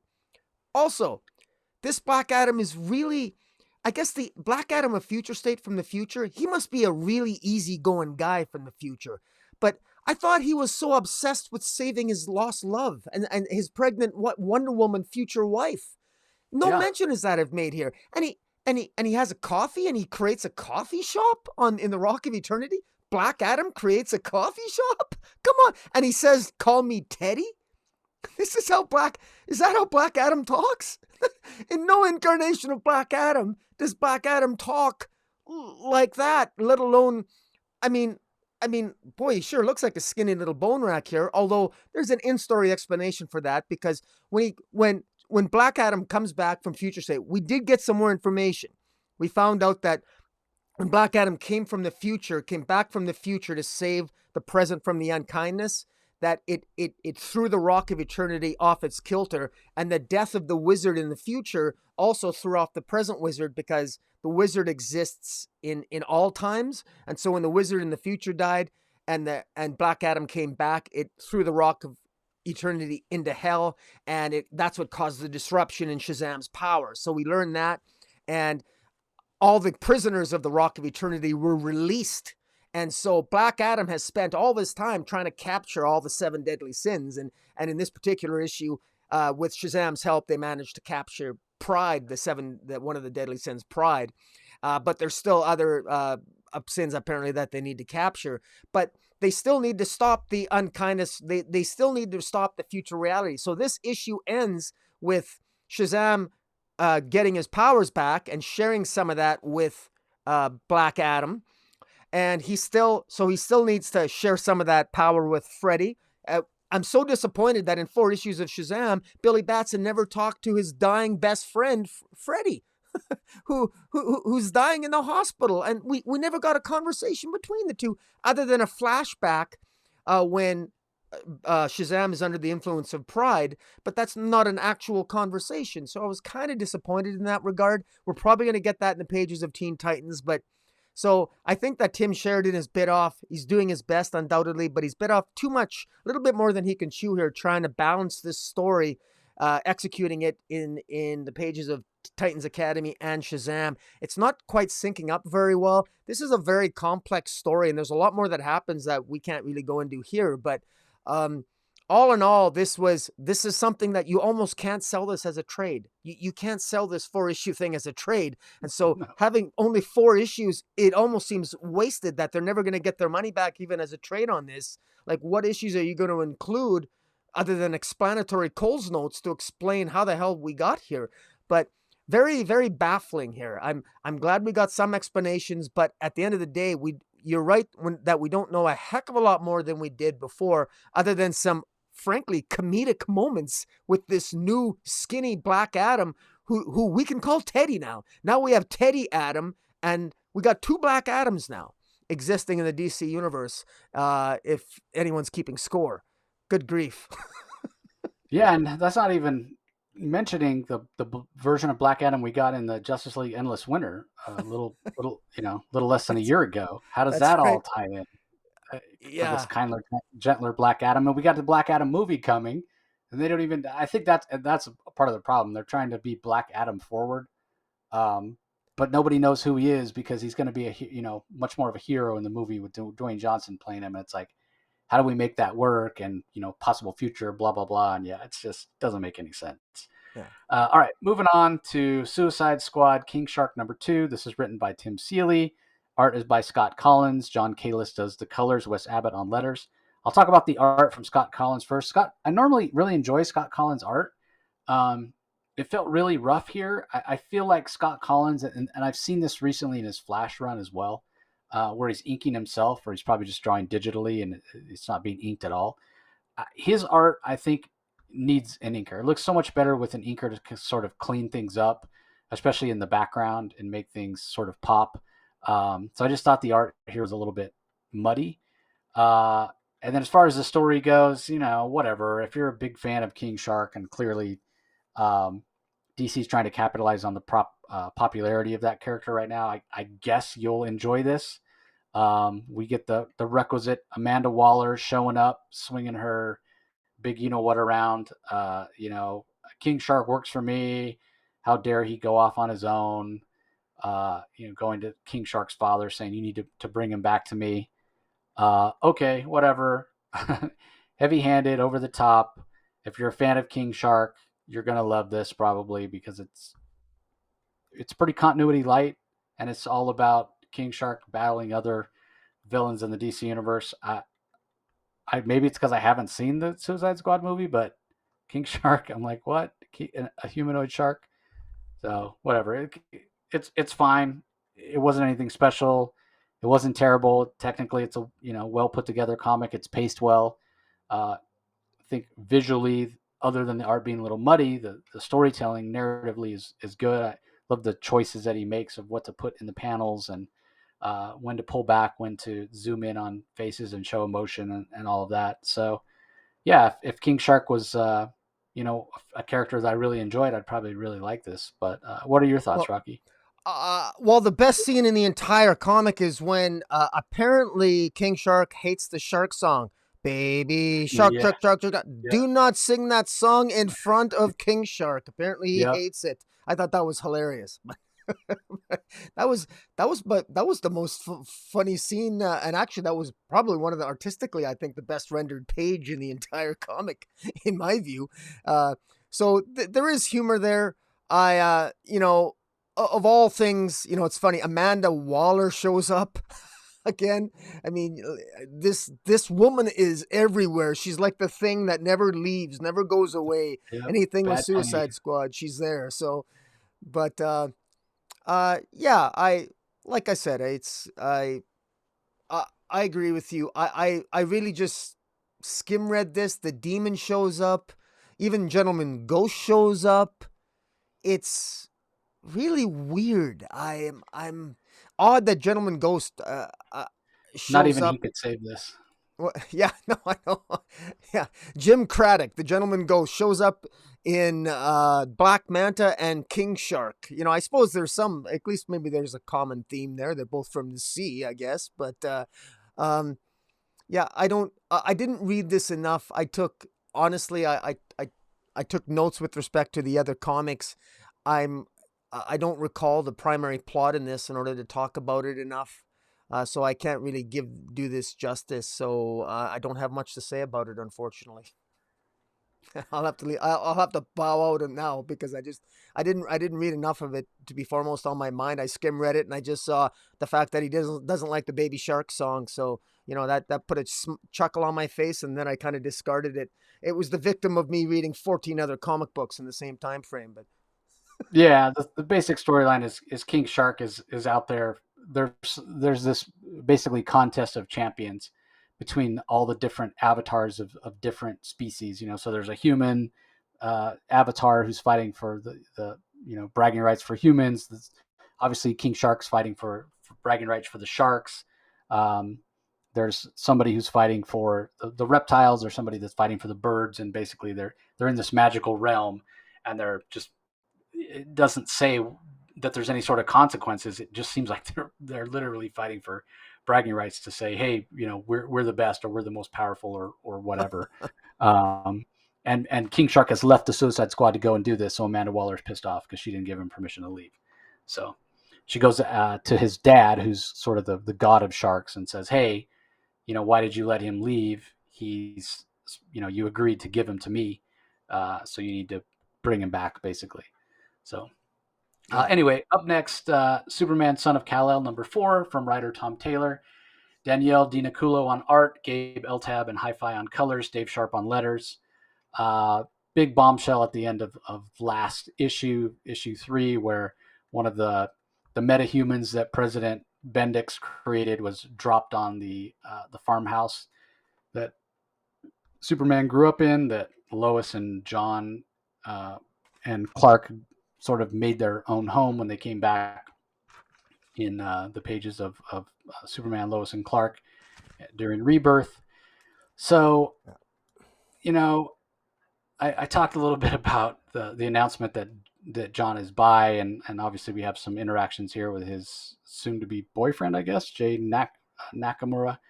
And I mentioned me not really liking that choice, or how that news came out. And it's not because I don't think John should be bi, or I even care whether he is or not, one way or the other. The big problem that I have with it has to do with who John Kent is more than anything, and all the headlines. Superman is bi. Superman is bi. John Kent. I don't care if it's Tom Taylor, whose work I normally really, really enjoy, or DC Comics, or Jim Lee, or whoever it is that's trying to shove this down my throat that John Kent is Superman. John Kent is not Superman. John Kent could be Superman someday. I won't argue that. But as of right now, John Kent is not Superman. He hasn't earned that title. He's done nothing to show me that he is Superman, or he's ready for that. You want to call him Superboy and have him charged with protecting the planet while his father goes off into space for a war world, and that's a whole nother thing that feels redundant. I think the Exile and Superman Exile was one of the best Superman stories ever, and it doesn't need to be revisited.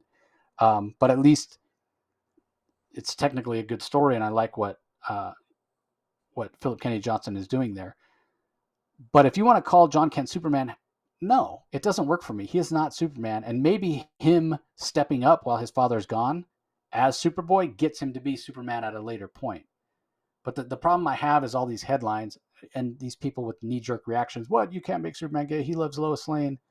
Clearly, these people haven't read the comic. They don't care. They just want something to be mad about, and they're idiots, frankly.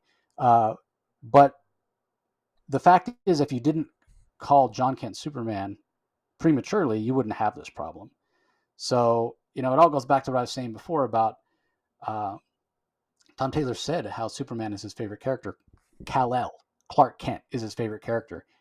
And he's talking about, oh, I'm so happy to be writing Superman. Tom, I know you're not. I know you're selling the company line or whatever, and you're not going to say otherwise because you're smart enough to know, but you're not writing Superman, and you know that.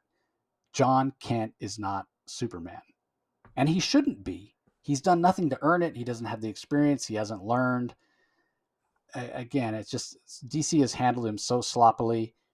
Like, remember when he was still the young boy and he was struggling to try to figure out his powers, and his powers weren't stable. Sometimes they'd work, sometimes they weren't working.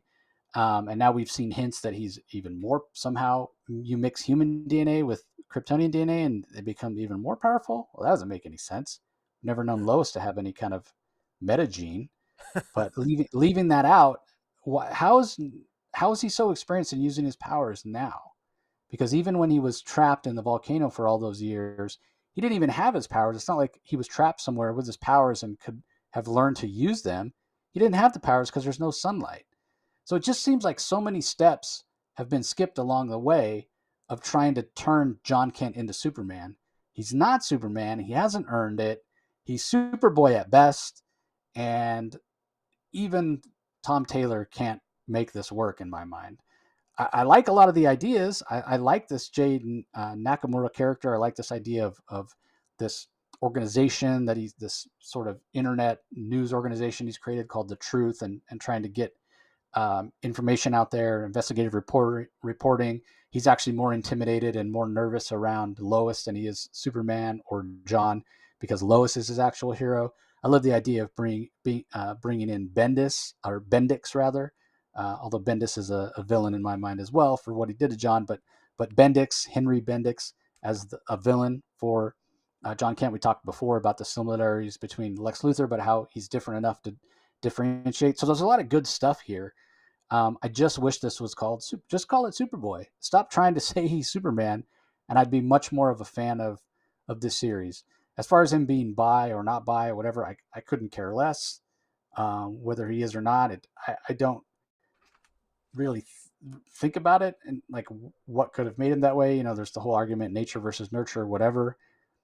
I don't see it. Does it seem like tokenism? I don't know, maybe a little bit, but I don't see that there's anything wrong with that, because God knows there's plenty of more than enough sort of straight white male superheroes for me to, like when I was a kid, for me to have looked up to, so I don't see anything wrong with giving somebody who's of a different sexual preference a hero to look up to. So whatever, I don't think it changes the story for me.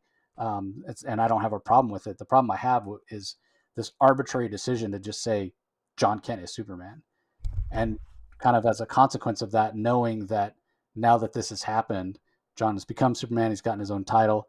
It's they're never going to put the genie back in the bottle. He's never going to be aged back down to the age that he should have been. We're never going to get the stories of him learning how to use his powers and more of those great father-son stories that we should have had with him growing up, since he was artificially aged up. And even forgetting about that choice of artificially being aged up, the way it was done it's not a good story in and of itself. It's just not a good story. It's like Bendis did what he often does when he doesn't want to tell the story of something or can't figure it out. He just snaps his fingers, and from one issue to the next, or from one panel to the next, he just starts telling us about what happened. Oh, John got aged up. Sorry, I couldn't figure out a way to make it happen that made sense, so it just happened, and just accept it, and we'll just move on. He does that kind of stuff all the time, right? It's the problem that we have with his Checkmate series, where it's a bunch of people standing around talking about things that have happened that seem like they're exciting, but we never get to actually see the exciting things happen. So this whole idea of John Kent as bi, whatever, it's not the problem I have. The problem I have is this sort of arbitrary decision to make him Superman. As far as the issue itself, it's not the best issue of this series that we've had so far. It's not the worst. I didn't care for the Danielle Niculo art. Just doesn't work for me. It's too stylized. It's too cartoony. As much as the John Timms art is sort of busy, I've come to accept that's the look of what this is supposed to look like. This series is supposed to look like. And here with the Daniel Nakulo art, it didn't do anything for me. Again, it's just too cutesy, too cartoony.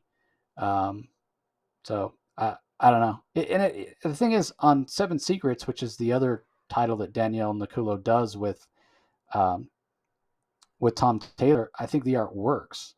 It doesn't feel as cartoony as it felt here. I don't know if maybe it was the coloring, because I feel like the coloring is similar as well. It's some sort of bright primary colors, which is what I think it should be on a Superman comic. So I don't know why art just felt so juvenile to me. So anyway, what did you think of this issue, Rocky? Well, I agree. I mean, look, it's funny. I put a poll on Twitter asking out of 4 choices what situation felt more narratively forced, and it was Superboy kissing or John Kent kissing Jay Nakamura, and the other choice was the aging up of John Kent, and the other one was John Kent kissing Saturn Girl, and there was another one, but the one that got over 50% vote was the aging up. So people do feel that was very narratively forced, and I agree. You know, it's funny because that's the elephant in the room. It's a product of 5G. I mean, and there's a lot of, Superman and the Authority is a story too that very clearly was meant for 5G with an older looking Superman and what have you. And very clearly here with an older, forcing this John Kent. We were supposed to get, we're supposed to get an older Wonder Girl and a new Wonder Woman and a new Superman. It's odd that we're getting Wonder Girl, but yet we're getting Superman. And yet, if 5G went through, then John Kent would legitimately be then Superman and then Wonder Girl, Yara Flor would be Wonder Woman, not Wonder Girl. But now the timeline's all screwed up. So now we have a younger Robin. So Robin Damian is still kind of 13, but now we're supposed to believe that John Kent, who I think in continuity, isn't he 17? So they're calling a 17-year-old a man. He's not a man either in age. He's not legal to drink. So I don't know why you would want to call him a man, other than to force this nonsense that, now this, this just corporate speak that, oh, look, we have a bisexual Superman. This is it. It's hard not to feel that this is just, again, I'm like you. I don't think anyone cares what his sexuality is, but it's just like Wonder Woman. Wonder Woman is bisexual. How many years ago did they mention that? And then they've never done anything with it. Here with Superboy, are they going to do anything with it? So he kisses Jay Nakamura. I think that's probably going to be the end of it. And I jokingly said I think I even said it to you privately, I'm more offended by the fact that Jay Nakamura, I think he looks ridiculous. I mean, I think he's a dumb-looking character, pink hairs. He just looks like a ridiculous character. And frankly, if I was John Kent, I'd be embarrassed to hang out with a guy with pink hair.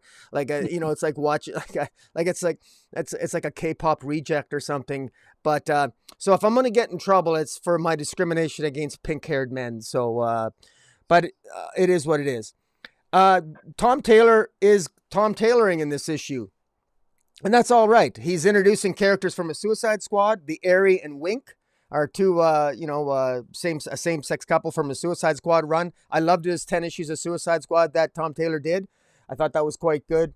I love the use of... I thought it was interesting that the Kent farm was actually successfully attacked by Henry Bendix, because at least during Bendix's run, it was supposed to be under the protection of the Justice League. The Kent farm was supposed to be protected against magic attacks, Atlantean attacks, any kind of tech in the galaxy. The Kent farm was supposed to be protected against. But along comes Henry Bendix, and all it takes is that he drops a post-human called Earthquake, or whatever her name is, Quake on this farm, and it seems to blow it up. I want to give a shout out to Danielle Dinacolo. I actually thought, I really liked at the beginning the slow motion of how John Kent was thinking in fast motion, and how the way that it was artistically rendered, that the house was slowly exploding, and we were privy to John Kent's thoughts, to Superman's thoughts, as the as he could see things happen really slow in real time as the house exploded, and how he discovered that Jay Nakamura is actually is able to become non-corporeal, and he's a post-human or a metahuman. I thought that was very well done. I thought that was cleverly done, and so I'll give some credit to the artist on that. I thought the coloring actually helped the art here. The shortcomings on the art were lessened somewhat by the eye-popping colors. I mean, that pink hair just pops off the page of Jay Nakamura. And I thought it was, this is John Kent, getting his bearings, and he's figuring stuff out. Jay's a pretty good reporter. He trusts Superboy. He gives Superboy all his notes that he's taken and all his investigations he's partook in investigating Henry Bendix. John has his mother Lois Lane look into it. Lois confirms a lot of what was reported on by Jay Nakamura, and I do find it kind of interesting that Lois. I'm surprised Lois tells John Kent to go ahead if you want to fly off and confront Henry Bendix, go ahead and do that. I'm surprised. I didn't think Lois would be that stupid because I would have thought Lois Lane would warn her son. You don't go confront a head of state. You're probably heading into a trap. I thought it was fairly obvious that it would be a trap. I mean, Henry Bendix is playing John Kent like a violin, and Lois Lane, his own mother. She's so smart as a member of Checkmate. Why can't she sense? She was easily able to sense a trap, and yet she sends her son off and tells her son to trust your own judgment, do what you think is right. I was a little surprised by that. I thought that felt a little bit forced too, a little bit out of character for Lois not to both Lois and Clark being like perfect parents. I don't know, like letting John Kent make all his mistakes. Now, this is your son. You missed 7 years of his life. You actually going to trust this guy to make his own decisions? I mean, come on. Like, I thought that was a little bit forced, but I'm being a little bit hard on this. But in any event, it ends with John Kent being, he falls into the trap. Whatever Henry Bendix did, he overcharged John Kent's superpowers. So John Kent now has... He's losing control of his powers, and that will lead into issue 5, where he'll have a confrontation where I think Jay Nakamura will undoubtedly play some role in helping John Kent out, which will lead to what is advertised as the infamous kiss between Jay Nakamura and John Kent. And you know what? Isn't it interesting that I call him John Kent? I can't bring myself to call him Superman. It's hard for me to call him Superman. It really, really is. He looks like a super boy. He talks like a super boy. And he's skinny like a super boy. He doesn't look like a Superman. And it's as simple as that. Yeah, it really is. He's not Superman. So anyway, let's move on. More 5G fallout, I guess we'll say. Nubia and the Amazons #1, written by Stephanie Williams and Vita Ayala. Stephanie Williams handles the script as well. Aletha Martinez on pencils, Mark Morales on inks, Emilio Lopez on colors, Becca Carey on letters. We get the origin of Nubia here, which is a different origin than we've gotten from her before. Before she was so much more closely tied into the origin of Diana, at least when she first appeared. Now it's like, they call her a sister, but all the Amazons are sisters, aren't they? So it just so happens that she comes out of something called the Well of Souls on the same day that Diana was created, apparently. And that makes them closer. That makes them more sisters than the other Amazons are sisters, I guess. I don't know. That really didn't make sense to me. And I thought the change in origin, it lessens the connection between Diana and Nubia, which in my mind makes Nubia less special. And so I didn't really care for that change. But then we jump forward many, many years later to sort of now in the DC continuity where Hippolyta has left Themyscira and she's actually performing with the Justice League or acting as Wonder Woman for the Justice League because Diana supposedly had died at the end of Dark Knight Death Metal. So Nubia is actually the Queen of Amazons here. And for the first time in centuries, apparently, the Well of Souls has opened and there's more Amazons coming out. So supposedly what the Well of Souls is, somebody who's a woman who's killed through violence in man's world is reborn on the island of Themyscira. And I don't think I've ever heard of this before, but I haven't read all the super or the Wonder Woman stuff that you have. It's the golden. It's one of the golden age origins. Okay, It goes gotcha. back to the Silver Age and to golden age. The idea of the Well of Souls, the Cavern of Souls. It's steeped in older Wonder Woman lore. Yeah. Gotcha. So the thing that I mean, clearly this is building up to that trial of the Amazons that we're going to get in January. But the other thing that I really felt was kind of an underpinning of the entire story that was being told here by Stephanie Phillips and Stephanie Williams is there's just a sense of foreboding. I'm sorry, Stephanie Williams and Vita Ayala. I think I Yeah. said Stephanie Phillips. Stephanie Phillips is doing she's doing a Wonder Woman story Yeah. with Mike Hawthorne, but that's coming Yeah. later. But yeah, Stephanie Phillips and Stephanie Williams and Vita Ayala. The story they're telling here, there's such a sense of foreboding, like something bad is coming. There's all this foreshadowing and there's tension, and it's like these new women that have come up from the Well of Souls is one of them. Not who they seem. Are they an infiltrator? Are they a traitor? I just like that sort of sense of menace, the sense of foreboding that's captured in the series. And sometimes it's not even so much behind the scenes because in the last couple of pages we get one of the Amazons who has a vision. Penelope shows up at Mira's door, and the Well of Souls, Doom's doorway, everything was in ruins, everything. And we see the images that she saw with Diana crying tears of blood and Themyscira in flames and all that kind of sort of thing. So yeah, clearly building up to something. I really enjoyed this. I liked the tone that Williams and Ayala gave us here. I really enjoyed the art from Aletha Martinez. I think she's an underrated artist. There's 3 different variant covers. I thought every one of the variant covers was fantastic. I had a real hard time deciding which cover to buy actually. And even now, as I'm looking at them, I'm thinking, man, I might have to double dip and get that Aletha Martinez cover as well, just because it's so good. But the other 2 covers I thought were fantastic. I think the cover that I ordered was the one by Joshua Sway. Swaby goes by Sway Art. So I thought that was fantastic as well. But anyway, what did you think, Rocket? Did you enjoy this as much as I did? I absolutely did. This is the best. This is hands down so far the best. This is the best Wonder Woman comic that's come out in, frankly, the last probably for my money, at least the last 2 years. This is filled with. I love the history. I love the substance here. So much is packed. So much. This is such a well-paced issue. It's clear. It's well-structured. It's beautifully artistically rendered by Aletha Martinez. Inks by Mark Morales. Fantastic. Colors pop off the page.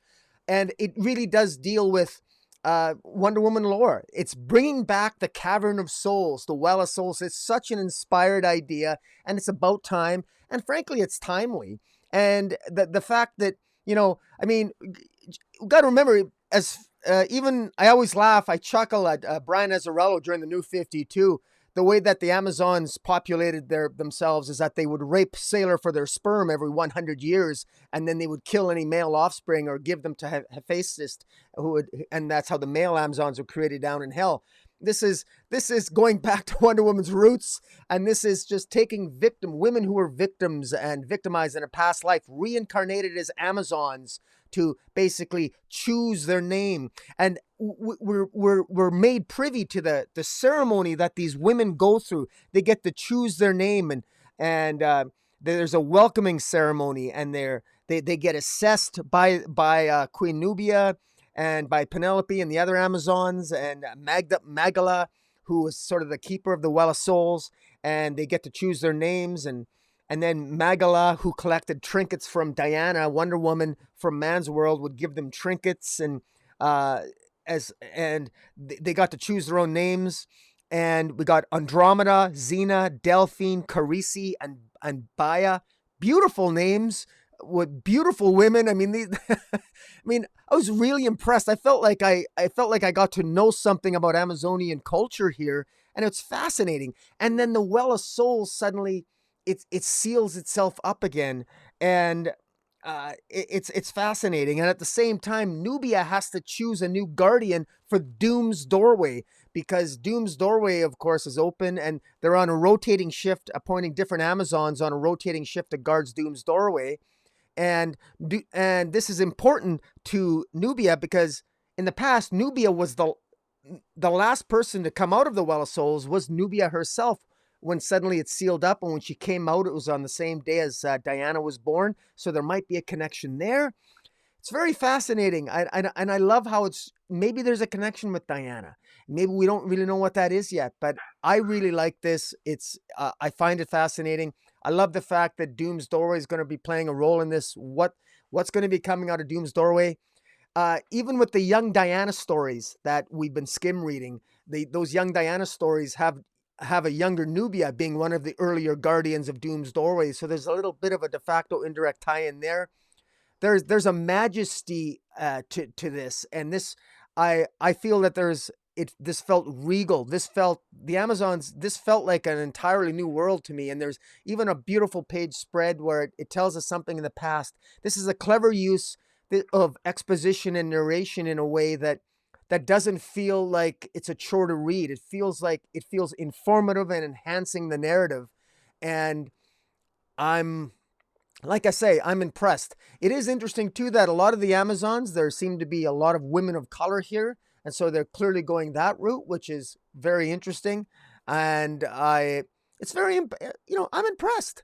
And I'm really curious. This is exactly, I mean, Vito Ayala and Stephanie Williams, man, this is the way it's to be done. I mean, when you compare this to the mess that we were reading in Wonder Girl, which is a complete mess, or the Gong Show we've read, I'm being a little bit harsh on Cloonan and Conrad's Wonder Woman run, but this was entertaining to me. This feels like I'm in Wonder Woman's world or Queen Nubia's world, and I don't want to leave, man. It's that good.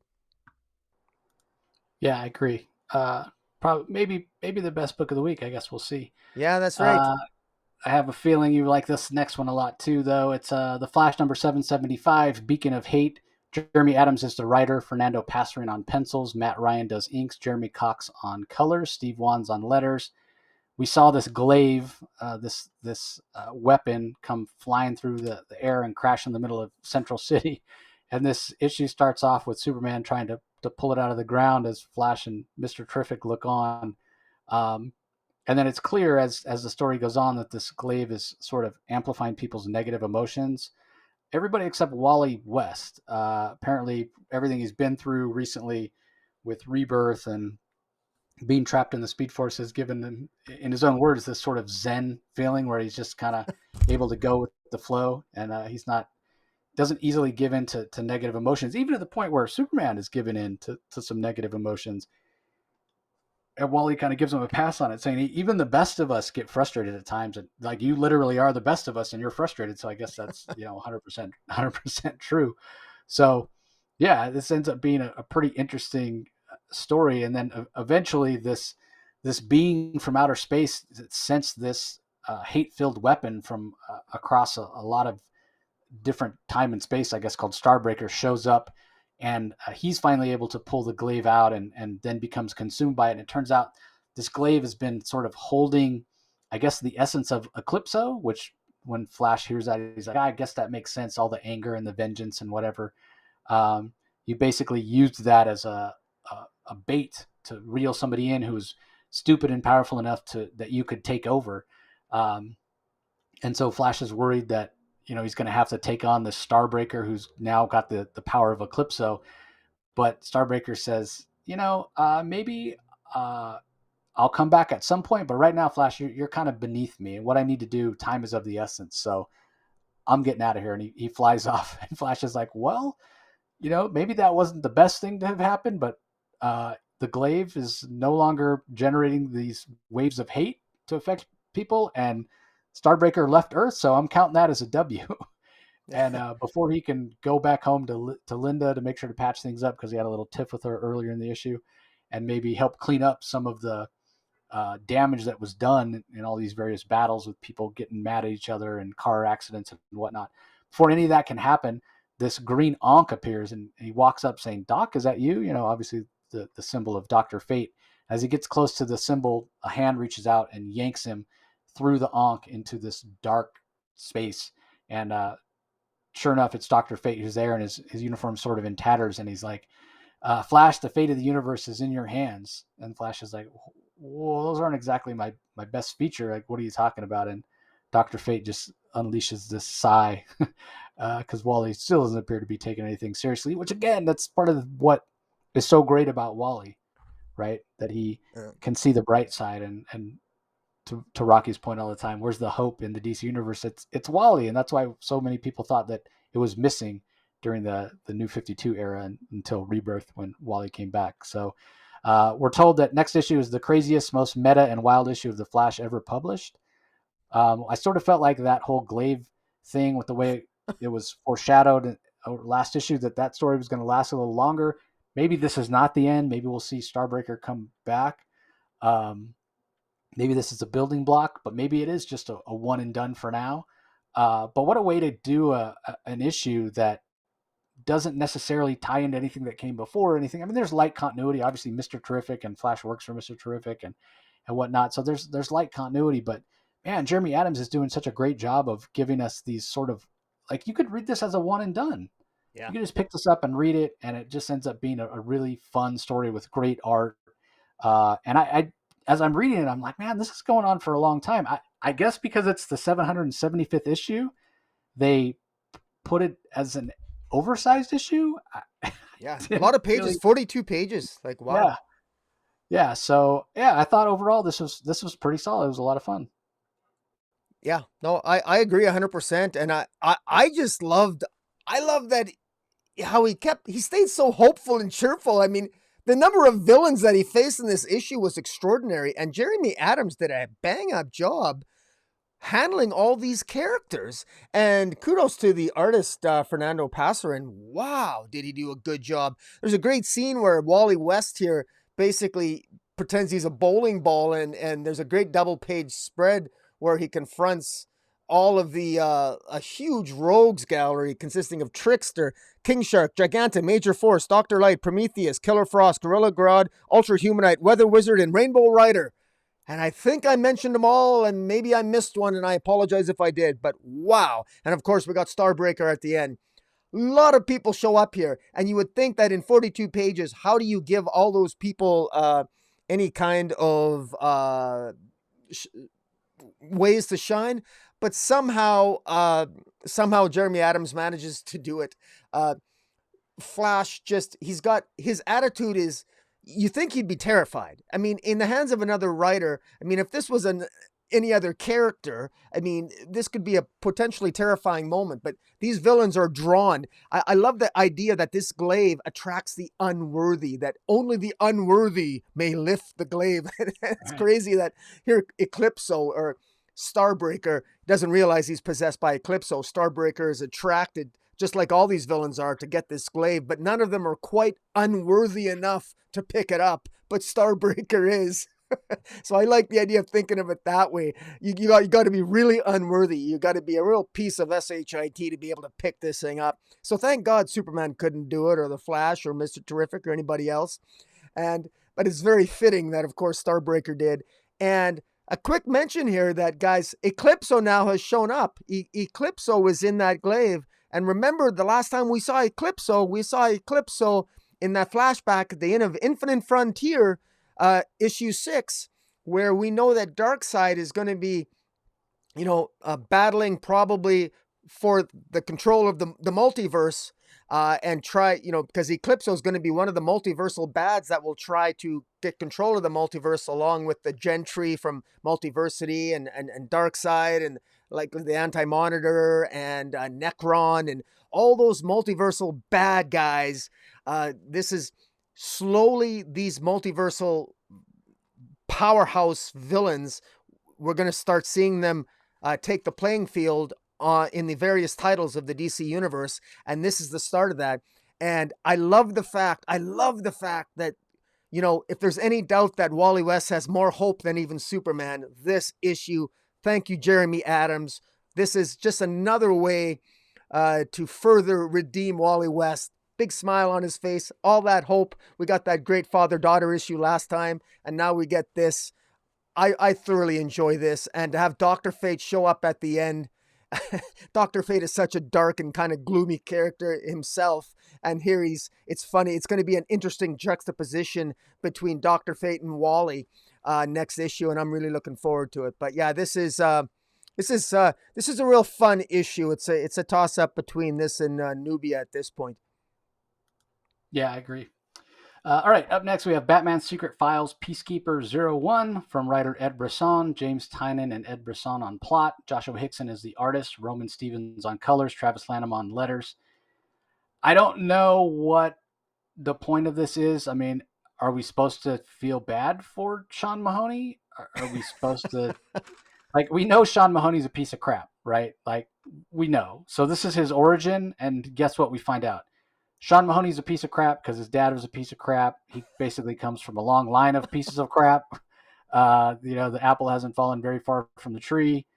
Am I supposed to feel bad that, Sean Mahoney never had a chance? No, he made his own choices. He had plenty of time to turn away. I guess maybe it's a cautionary tale for how bad apples happen and influenced by environment. Like, I don't know. So again, another one of those comics where I felt like, what's the point of this? I feel like the dialogue and the pacing are elevated by Ed Brisson's talent. He did a lot with a little here because it was interesting enough and it was a compelling read, even though there were no surprises. I knew exactly who Sean Mahoney was going in. Everything went as exactly as I expected. And at the end of the day, Sean Mahoney's a piece of crap. So, it was okay. The Joshua Hickson art, I absolutely love Joshua Hickson's art on certain things, but he's another one of those artists where I don't feel like his art style is best served in superhero comics. Horror, crime noir, slice of life, all that I feel suits his art style better. And even though Fear State is supposed to be dealing with the horror of Gotham that the Scarecrow's inflicting, and James Tynion's a great horror writer, and he's definitely trying to, if you've been reading, if you're subscribed to him on Substack, he's been talking about how he wants his Batman run to be action horror. When you put Batman or Superman in a comic, it's automatically a superhero comic in my mind. It's not possible to make it true horror, at least in my mind. You can try to get there, but you're never going to get there because at the end of the day, you've got superheroes in there. It just doesn't work in my mind. So in that same way, Hickson's art here, although it's good and moody, it doesn't quite suit the story because this isn't a horror story. This isn't a crime noir story. This is a super villain story, if you will. And the narrative just basically reinforces that Sean Mahoney's a piece of crap. So not really sure Tynion's choice on creating him and making him such a central figure. He's just so unlikable and really kind of sad in a lot of ways, to the point where it's not even that I dislike him. I don't even care. And that's the worst thing. Like, at least if you create a character, there's something to be said for eliciting strong feelings and emotional reactions in readers. Like, you get a reader say, "Oh, I absolutely love that character." Or, the argument could be made, as much as I dislike Amanda Waller, she's a good character because she elicits such a strong response in me, right? Like, my God, I hate her. With Sean Mahoney, I just don't care. He's like a fly. Just go away. I don't need to read about you. You're not important. You're not consequential. I really don't care. I'm being forced to read about you and forced to think that you're important because that's the narrative plot that Tynion is building here. And Mahoney's been a puppet of Simon Saint, but really I don't care. I just need him to go away and never show up again because he's so paint by the numbers. There's nothing there. There's nothing interesting about him. It's all cliche. So yeah, in my mind, you definitely can skip this one, even if you're reading the Fear State storyline. There's nothing new here. There's nothing groundbreaking. It's all cliche. So I don't know. Did you feel differently, Rocky? Did this one Well, give you? I kind of feel the same way you do. Not quite as harsh. I actually find it ironic that Sean Mahoney is such a cliche, but yet that's exactly how he feels about himself.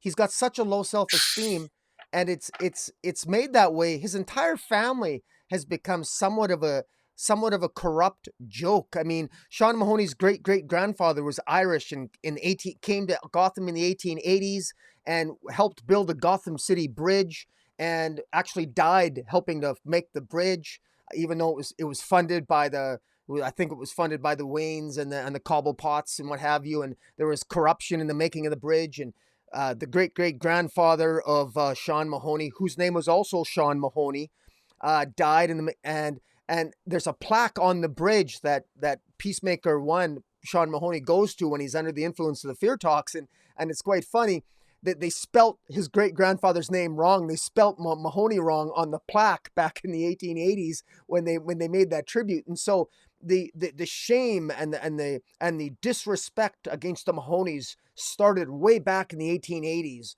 when the Mahoneys first came to the U.S. and in subsequent generations, his great grandfather Henry Mahoney was one of the first Gotham City police officers, and was head of the corrupt unions. And then his grandfather was in Falcone's back pocket and was also corrupt. And then his father, Patrick Mahoney, ended up being so corrupt that his father was fired by Commissioner Gordon. And Sean Mahoney himself, as a young man, tried 6 times to get accepted into the Gotham City Police Department, but because of who his father was and because of his own record, Commissioner Gordon refused to hire Sean Mahoney, because he felt that he was just going to be like his father. And he's denying his application as long as he was around. Commissioner Gordon told him, as long as I'm commissioner, you're never going to be on the police force. Because of that, Sean Mahoney ends up taking a job at Arkham Asylum.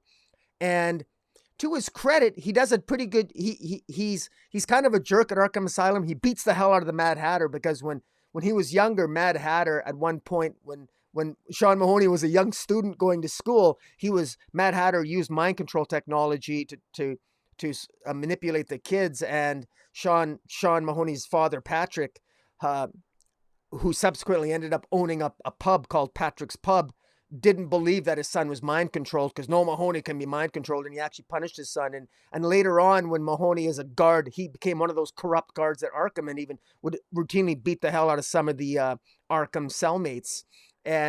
But yet on A Day, Sean Mahoney did the better angels of his nature shone forth, and he did attempt to save some nurses, and he wants to be a hero, but he so desperately wants to be a hero, but he can't look past his own shortcomings to do so. He can't get out of his own way. It's that legacy of corruption. He seems almost defined by his past.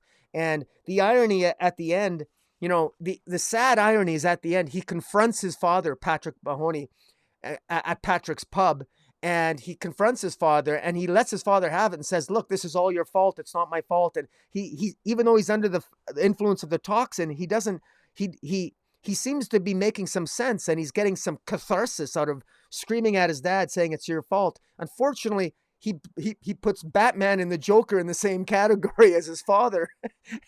and that's not only, one has to ask, is that because of the fear toxin, or is it something else? Is this a future anti-hero, or is Sean Mahoney destined to remain a corrupt cop and continue his generational legacy, which isn't particularly good? So, all in all, I think this is a good one-shot if you want a good history of the Peacemaker, because if you want the history of the Peacemaker, although a lot of the stuff we got in past issues, it's nice to have it all in nice one package like this, because it's a much more cohesive narrative than the spotty sort of storytelling of trying to piece together all those Batman issues. But not bad.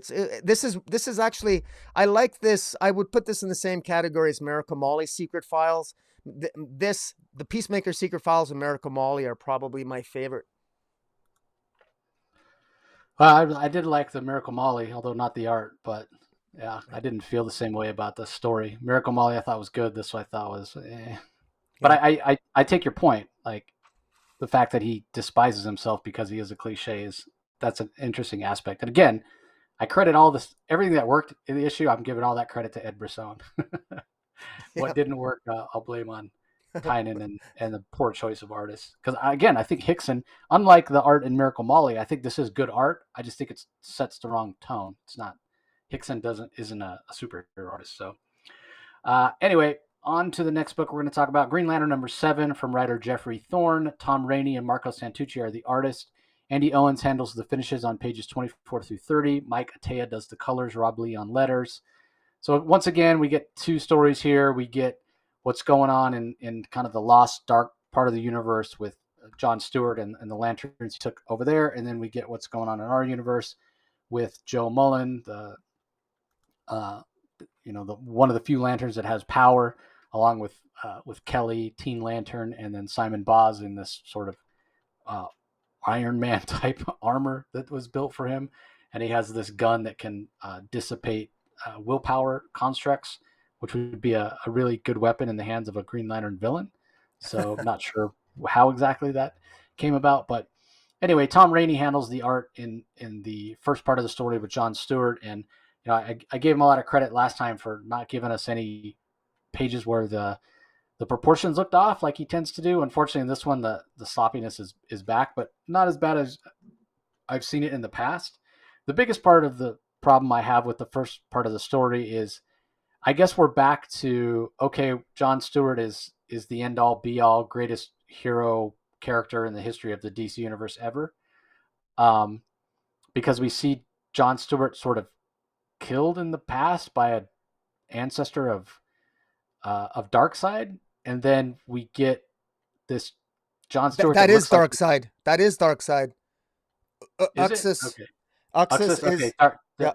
Darkseid before he like evolved. That's right. Into Yeah. Darkseid. Yep. And then basically what we end up with because of that happening is John Stewart in the present turning into like John Stewart New God. So Geoffrey Thorne has literally turned John Stewart into a new god. John Stewart's a fine character, but this was the problem I had with the first issue. And I gave Geoffrey Thorne all the credit in the world for getting away from that. It felt like in the first issue of this Green Lantern series that it was like a fan fiction of worship for John Stewart. And he pivoted away from that. And I started to have hope that this was going to be a pretty good series. And even though John Stewart was doing very heroic things, it didn't feel like it was crossing over that line into like fan fiction John Stewart worship. John Stewart as a new god, yeah, we're back to John Stewart, the greatest hero ever. It doesn't feel authentic. Like you're removing the flaws in John Stewart that makes him an interesting character. In my mind, this is the wrong path to take John Stewart down. So that was a disappointment for me. And then as far as the second story, it just felt like not much happened. We see Sojourner or Joe Mullen coming back to the United Planet ship with Kelly after she's been in this coma from attacking Sinestro, and then she starts having bad dreams because she feels threatened, and again for no reason other than it suits Geoffrey Thorne's narrative, I guess. Teen Lantern and this gauntlet that we don't know the origins of is so much more powerful than every other Lantern, every Thanagarian, every whatever. And basically, Simon Boz has to go and kneel down and kind of pet Kelly, the Teen Lantern, just pet her head. You're safe. Simon Boz is here. Stop having bad dreams. Like, what? That first of all, again, super cliche, super tropey. And how's that moving forward? How's that moving the story forward? I want to know who blew up the Green Lantern battery. Is that going to get resolved? What's happening to the other lanterns that aren't over in the dark sector? Like, give me some forward momentum on the actual story and questions I want to know instead of shoving Teen Lantern, another terrible Brian Michael Bendis created character, down my throat. Like, I don't know, man. Just indicative of really overall a poor. I know I'm going on a lot of rants. I didn't realize this week was so poor for me, but now going through and looking back at these books, yeah, this was really a down week for me in terms of quality for DC. So yeah, didn't enjoy this issue in my mind, without question. This is the weakest Lanterns since issue number 1, and maybe even worse than issue. I'd have to go back and read issue 1, which I won't subject myself to. I'd have to go back and reread it to see if this is worse than issue 1, or issue 1 was worse than this. But yeah, wasn't a fan. Didn't like what went down here, and even Marco Santucci's art, which normally I'm a big fan of, and maybe it's because he has those Andy Owens finishes over him on the last few pages. I didn't feel like the art was as good as Marco Santucci's art normally is. Because normally I'm a big fan. I don't know. Maybe you felt differently, Rocky. What'd you think of this issue? Well, okay. There's this potentially is this is a game changer. This is rewriting the history of the New Gods, going back to the Fourth World, Kirby's Fourth World. This is potentially Yeah, and do you rewriting. think Geoffrey Thorne is not a writer that has the cred to do that? By the way. Well, I maybe I can't argue with you with that, but I do find it interesting that he's rewriting the first. This is the first meeting between the Owens and the New Gods, and a conflict between Hegra, who is Darkseid's mother, Prince Axis, who becomes Darkseid. He's Isaiah, Granny Goodness, young Granny Goodness, younger parademons. Even Desaad is younger here. A lot is happening in this issue, and potentially history might be changed here. And not only is he doing that, but it's worth mentioning that people who have read the Green Lantern series Mosaic, Geoffrey Thorne stated in an interview that where he's going with this, Jace, and I didn't know this until I listened to his interview, that in the series Mosaic, John Stewart becomes the first human guardian. And nothing ever came of that, and that always bothered Geoffrey Thorne. That always bothered that thread line wasn't continued. And in fact, John Stewart was appointed by the Guardians to care for a species that made up a mosaic of different species. And he ultimately was appointed the first human guardian. That was one of the explanations why the Guardians were so fascinated with Earth and why they appointed initially 3 and 4 Green Lanterns on Earth. Why was Earth so different? Why so many Green Lanterns for Earth? That was back in the day during that series Mosaic. It was an 18-issue series. That was one of the reasons, because they were anticipating a human becoming the first, I guess, non-Owen Guardian. But that honor went to John Stewart. Now, eventually he was no longer a Guardian, but I think Geoffrey Thorne is bringing that back, because Lonar here, the god of journeys, takes him back in time. And when you travel back in time with Lonar, the new god of journeys, you won't create a paradox. So John Stewart can actually interact in the past and not create a paradox, which is something I'm sure too bad that doesn't exist for the Flash. Somebody called Joshua Williamson. But in any event, it's interesting. I don't know where Geoffrey Thorne is going with this. I don't. But I'm fascinated by it, and I say that as a counterpoint to your point, Jace, that maybe John Stewart, that there is something special about John Stewart, but it might be something that has already been earned in a past Green Lantern story, Mosaic. And I would have to go back and reread that story, but I just put that out there that maybe some of this is a story that that's already been told, and this is just he's just trying to do his best to maybe be a Jeff Johns and sort of build on a past story, and maybe not doing it to the liking of many. But I'm very, very curious with this. I'm actually curious to know what this interaction between the Owens and the New Gods in the past has to do with the present. I don't understand that. What is this secret? Why is John Stewart so special? Is it because he's becoming a Guardian, or something else in this series? Like, I'm not really sure, but I'm fascinated by this, and I'm really curious because I never got any sense of this when I read Future State, although we did see Orion show up, or the red an Orion character, what looked like a New God, show up in Future State in that final battle. But how this all plays out, I'm not sure. But I gotta admit, I am intrigued. I am intrigued. Now, maybe nothing will come of it, and Jeff, but I'm gonna give him the benefit of the doubt because he's really got me intrigued. I really liked what I saw with the New Gods here. I wish Tom Rainey's art, I would have preferred maybe a different artist, and I say that with great respect to Tom Rainey. But I'll take what I can get because I'm curious and I'm interested enough in this storyline at this point. I'm invested. Yeah, I mean it is. There are some cool ideas here, but again, I just think messing with the New Gods, going back, and I don't know. Maybe I'm just tired of the retcons.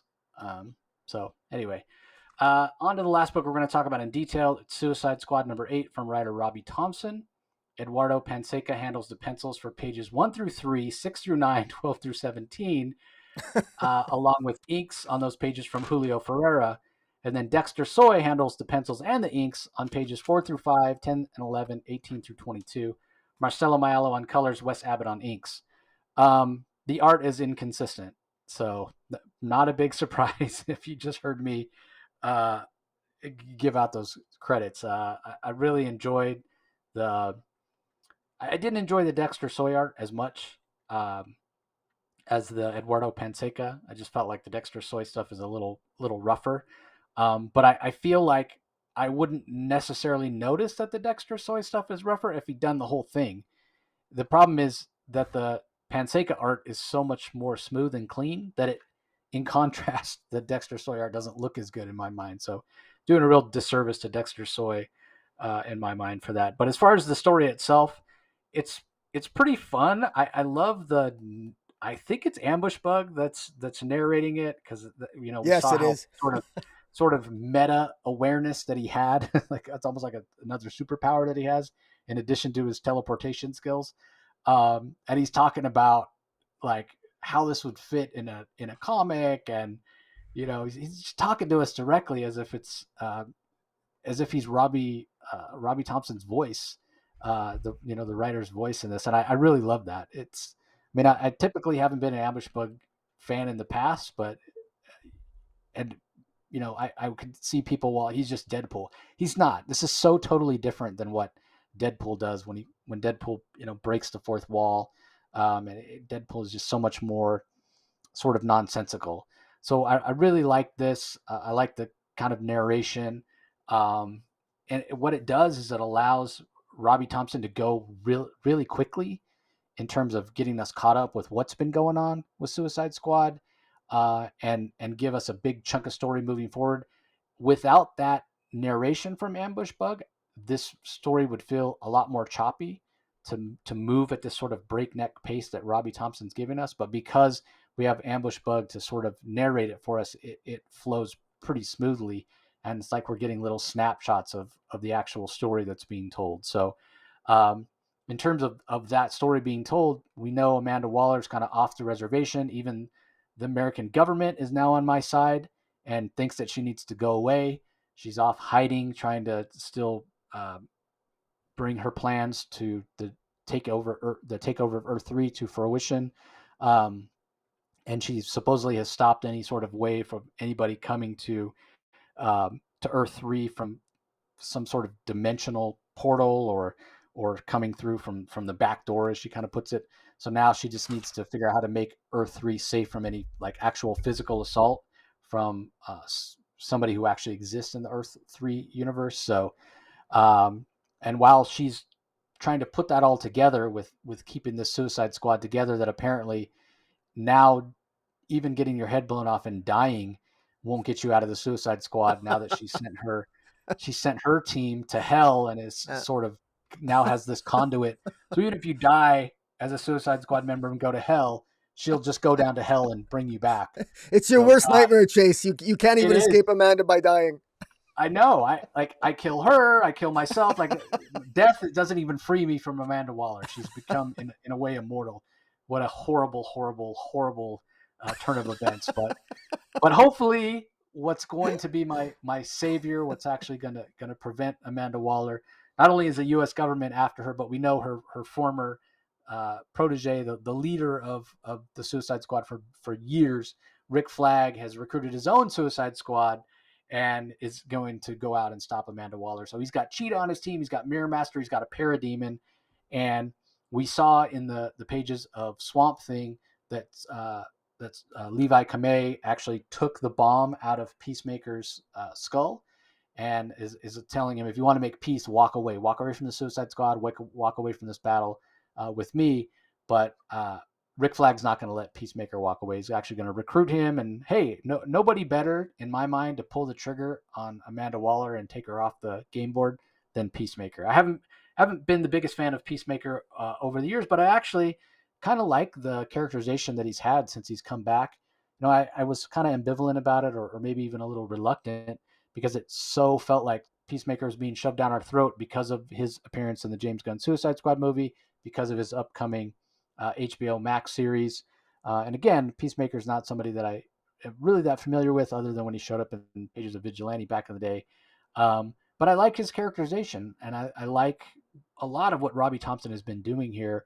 I've really enjoyed. I love that Talon has been Rick Flag's sort of mole in the Suicide Squad, with acting crazy with his who act and whatnot. So it's just nice to see Robbie Thompson come in, tell these Suicide Squad stories. He's been over at Marvel for a long time. He's a newer voice at DC, and he's giving us something fresh. This is a fresh take on the Suicide Squad that, despite the fact that Amanda Waller is here, has been really fun. He's mixing in humor with action and great authentic voices for these characters. And yeah, I'm really enjoying it. And despite the inconsistency in art, individually, I think Dexter Soy's art stands on its own, is great.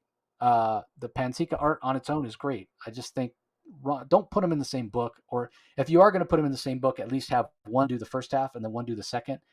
When it switches from one to the other and then back again, you're not doing either one a service, because the comparison between the two just doesn't work in my mind. So, but anyway, I thought this was a pretty solid issue. I'm really enjoying Robbie Thompson's take on the Suicide Squad.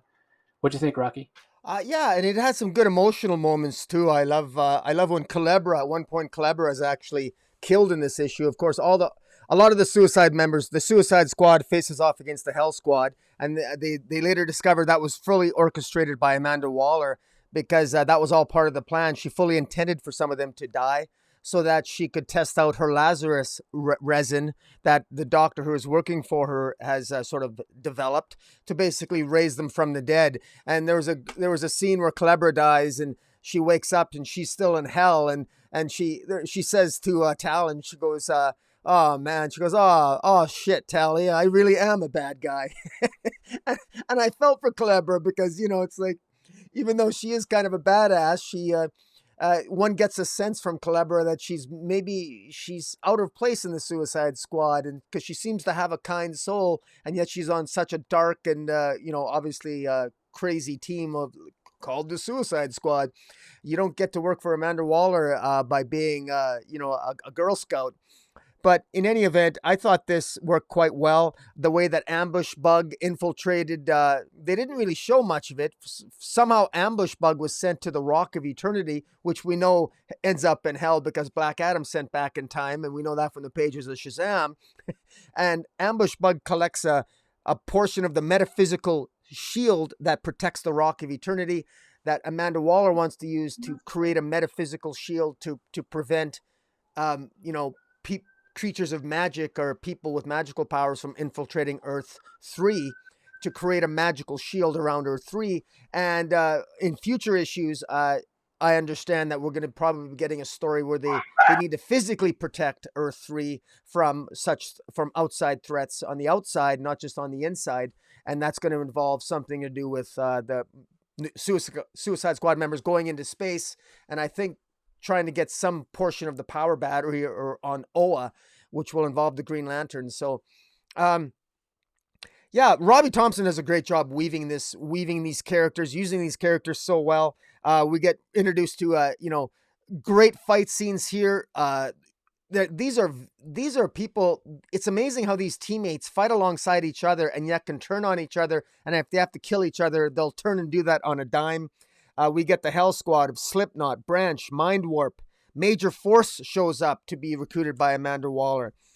We got Rick Flag's team at the end with the Cheetah, Mirror Master, Parademon, and then, of course, trying to recruit their Peacemaker. And meanwhile, Waller's chief scientist befriends Talon, who is working with Rick Flag in order to defeat Waller, because she wants to betray Waller. And so there are so many people that want to betray each other behind the scenes, and Amanda Waller's on the run from the U.S. government, and no one trusts everyone. And now we don't just have bombs in heads, but we got a Lazarus resin that you can't even escape the squad by dying.